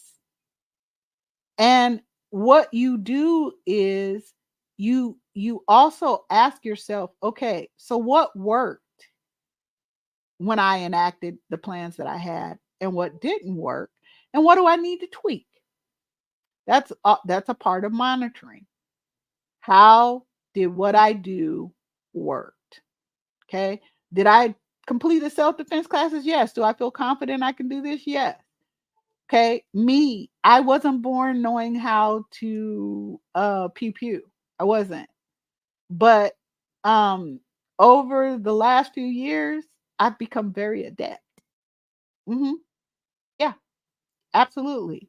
Because I actually practice it. I actually take classes. I actually did get the self defense. Because once you take these classes, you understand you could have self defense insurance, honey. Because that's how all these other so and so's are over here uh doing the whole most and then walking right out, not even getting charged or whatever, because they have lawyers on tap. Well, that's what the self-defense insurance provides for you, and it's very cheap. It's in between, depending on where you are, it's in between $12 and $65, depending on what you get in your insurance. I got two of them, girl, two. So you see how this process works, right? And then when you come to the auditing of the process, now that you've monitored and you found out what was working, what didn't work, then you're going to improve your process, right? You're going to put into place the tweaks that you have, right? Or your further steps. So it's pretty, I know it seems complicated at first, but once you start practicing it, and that's what I want all of you to do. I want you to take, like, you know, you can take a bigger problem, you can take a smaller problem, you can look at Project 2025 and put that into the problem solving theorem that we have here, right? And come up with solutions that can be enacted by you on an individual basis. You can also enact things in a group basis. Okay. So we're exploring the problem solving process together, and we define the problem clearly. We develop possible solutions. We in monitoring, we select the proper solutions, we enact them, and we implement them and make sure that they're being carried out effectively, or if we need to tweak something. So, what I'm really looking towards, and I've been trying to get us to do as Black women, generally, I hope this helps, is to develop that matriarchic um, council, you know, a democratic solutions cooperative community in which we come together and we solve our problems together, you know, and we make them trends. We don't have to go through elected officials and this and that and the other thing, girl. When we make it a trend, that's what it's gonna be, and everybody's gonna get with it because they always do. Because that's how powerful you are, Black women. Mm-hmm. Yes. All right. So, um, oh yeah, this is the whole name it, do it. Again, I want to press us to really get that we are going to have to change our minds. We're going to have to start to look at that we are trying to operate by a system that was designed to um, harness, violate, use us up, and destroy us. So when I say there's a difference between the patriarchy and a matriarchy, I really do mean that. And matriarchies are ancient as we are. Okay. So we're going to have to start to look at what's our attitude. Do we really think that a light complected black woman is better than a dark complected black woman? Are we really thinking that? We're going to have to check our asses if that's what we're thinking, if that's what we believe. We're going to have to work on our belief system where that's concerned, because that is absolute bullshit. Okay. Then your beliefs actually, that's what your behavior follows. You behave based on what you believe. That's most people. Okay. That's why I tell you guys, people can say whatever they want, but I'm watching your behaviors over time. And I'm going to know exactly who you are and exactly how you rolling. And I'm going to be able to predict your behavior, because you do it the first time, what I say, that's an incident. Okay, I might let the second one be a coincidence depending on who you are. Okay. But the third time, that's a behavioral pattern. And it's going to be very simple for me to know exactly how you're going to move from here on out, because you're already showing it. Okay. So we have to work on making sure that we are not using, again, weapons of whiteness, patriarchal weapons against other black women, black girls, or not children. Okay. All right. So this mind map is exactly the same. It's just it's exactly the same as the hexagon you just saw, right? Where we were problem solving. You'll see, there it is. Name it, amass info. It's just, okay, my mind works differently. So one thing in one shape or one set of colors might not make sense to me in my mind. That's just my mind. Okay, I know y'all, yeah, we all process information different. Y'all probably don't need all this, but I have to see things in different ways for my mind to grasp it, and I have to have different colors. So if you don't need the colors and you don't need it in, in a hexagon versus a oval, hey girl, fine. But the information that you're gathering and what you're putting into play is exactly the same. Okay. It's just a different look to it. Right. So, again, you're going to start with the problem. You're going to name it. You're going to amass info and analyze it. So if your info is just, this has been your experience and you ain't going to be going through that again, because that's the objective you got, I ain't going to be doing this no more. Right. And you diagnose what the problem is and stuff, hey, you can come up with a plan. And then you actually enact the plan, right? You monitor what worked, what didn't work, and you make sure that you are, when you set the goals that you set, the plans that you set, that you're following through, right? And giving yourself timelines to complete them. And then you audit the process. What do I need to tweak? What do I need to change? So I hope that makes sense to y'all. I put it in a blank form too, so that you can put in your own, problem and practice this. We'll be back in June. I think, what did Auntie D say? I think she said June 14th. Let me make sure, because I don't want to tell us wrong. We all know I don't be remembering shit right.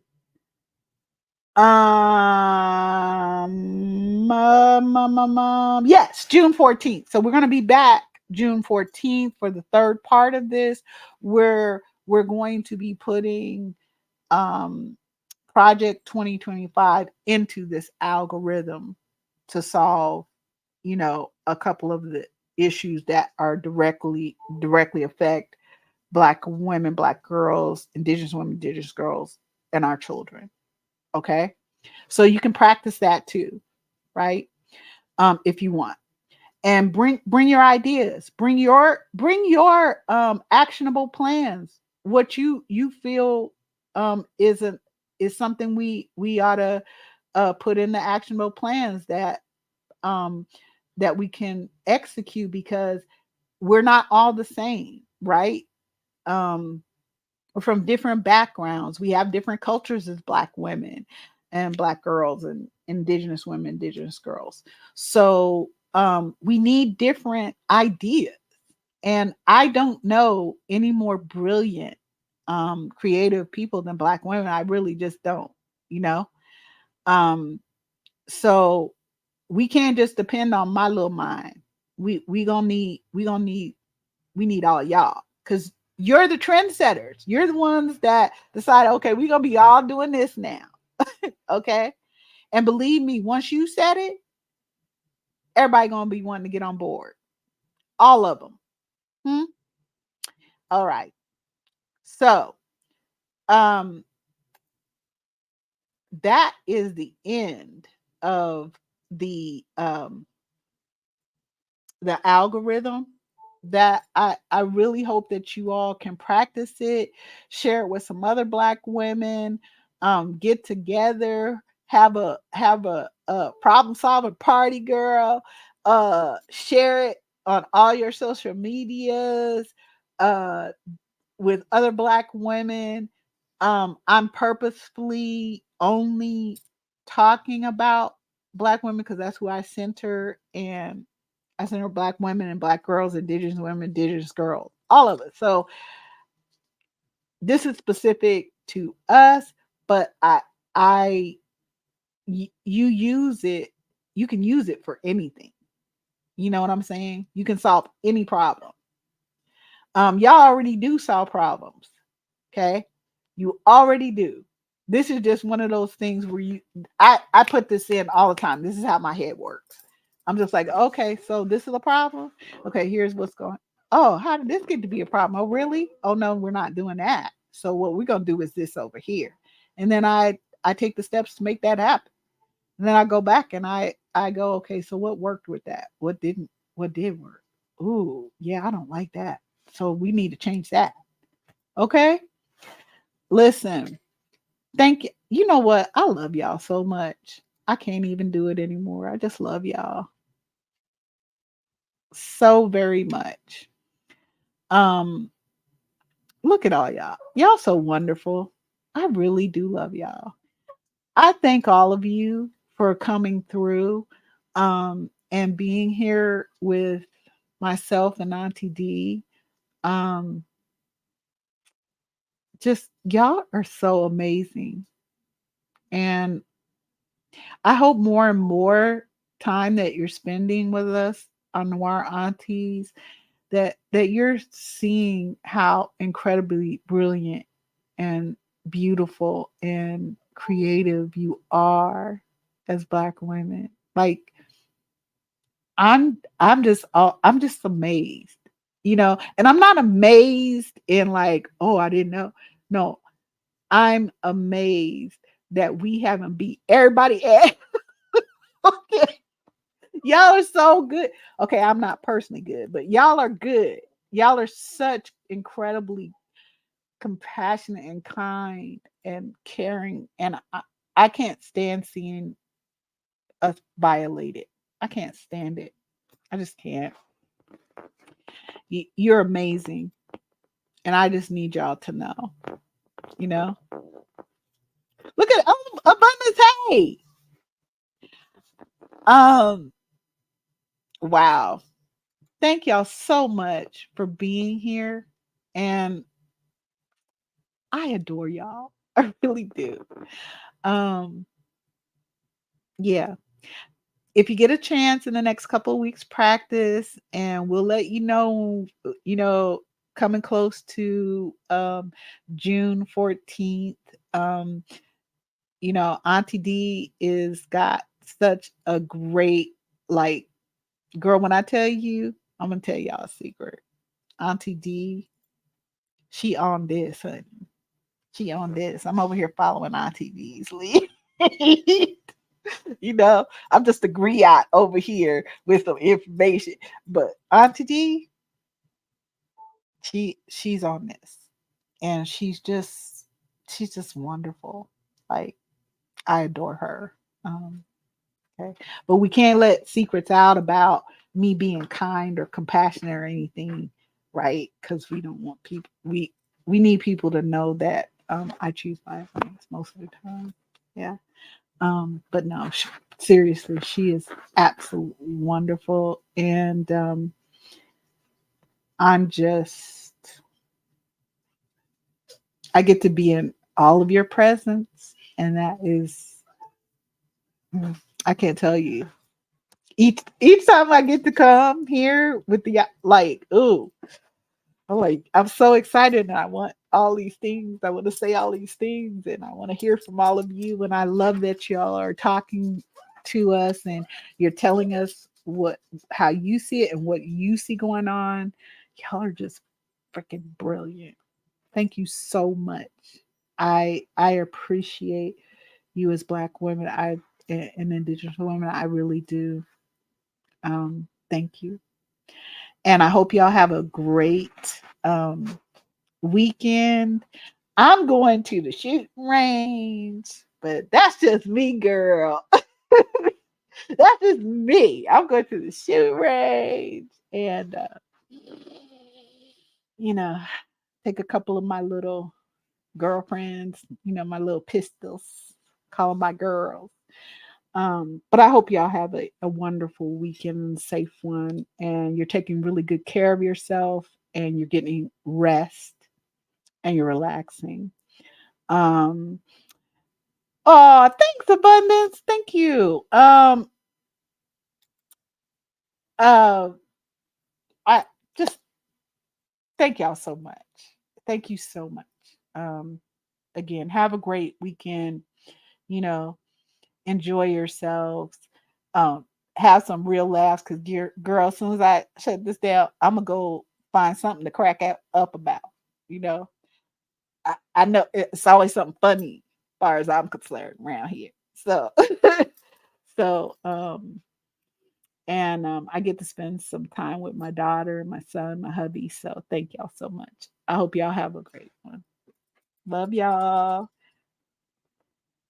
Bye, everybody. Danita, you're so sweet. Bye.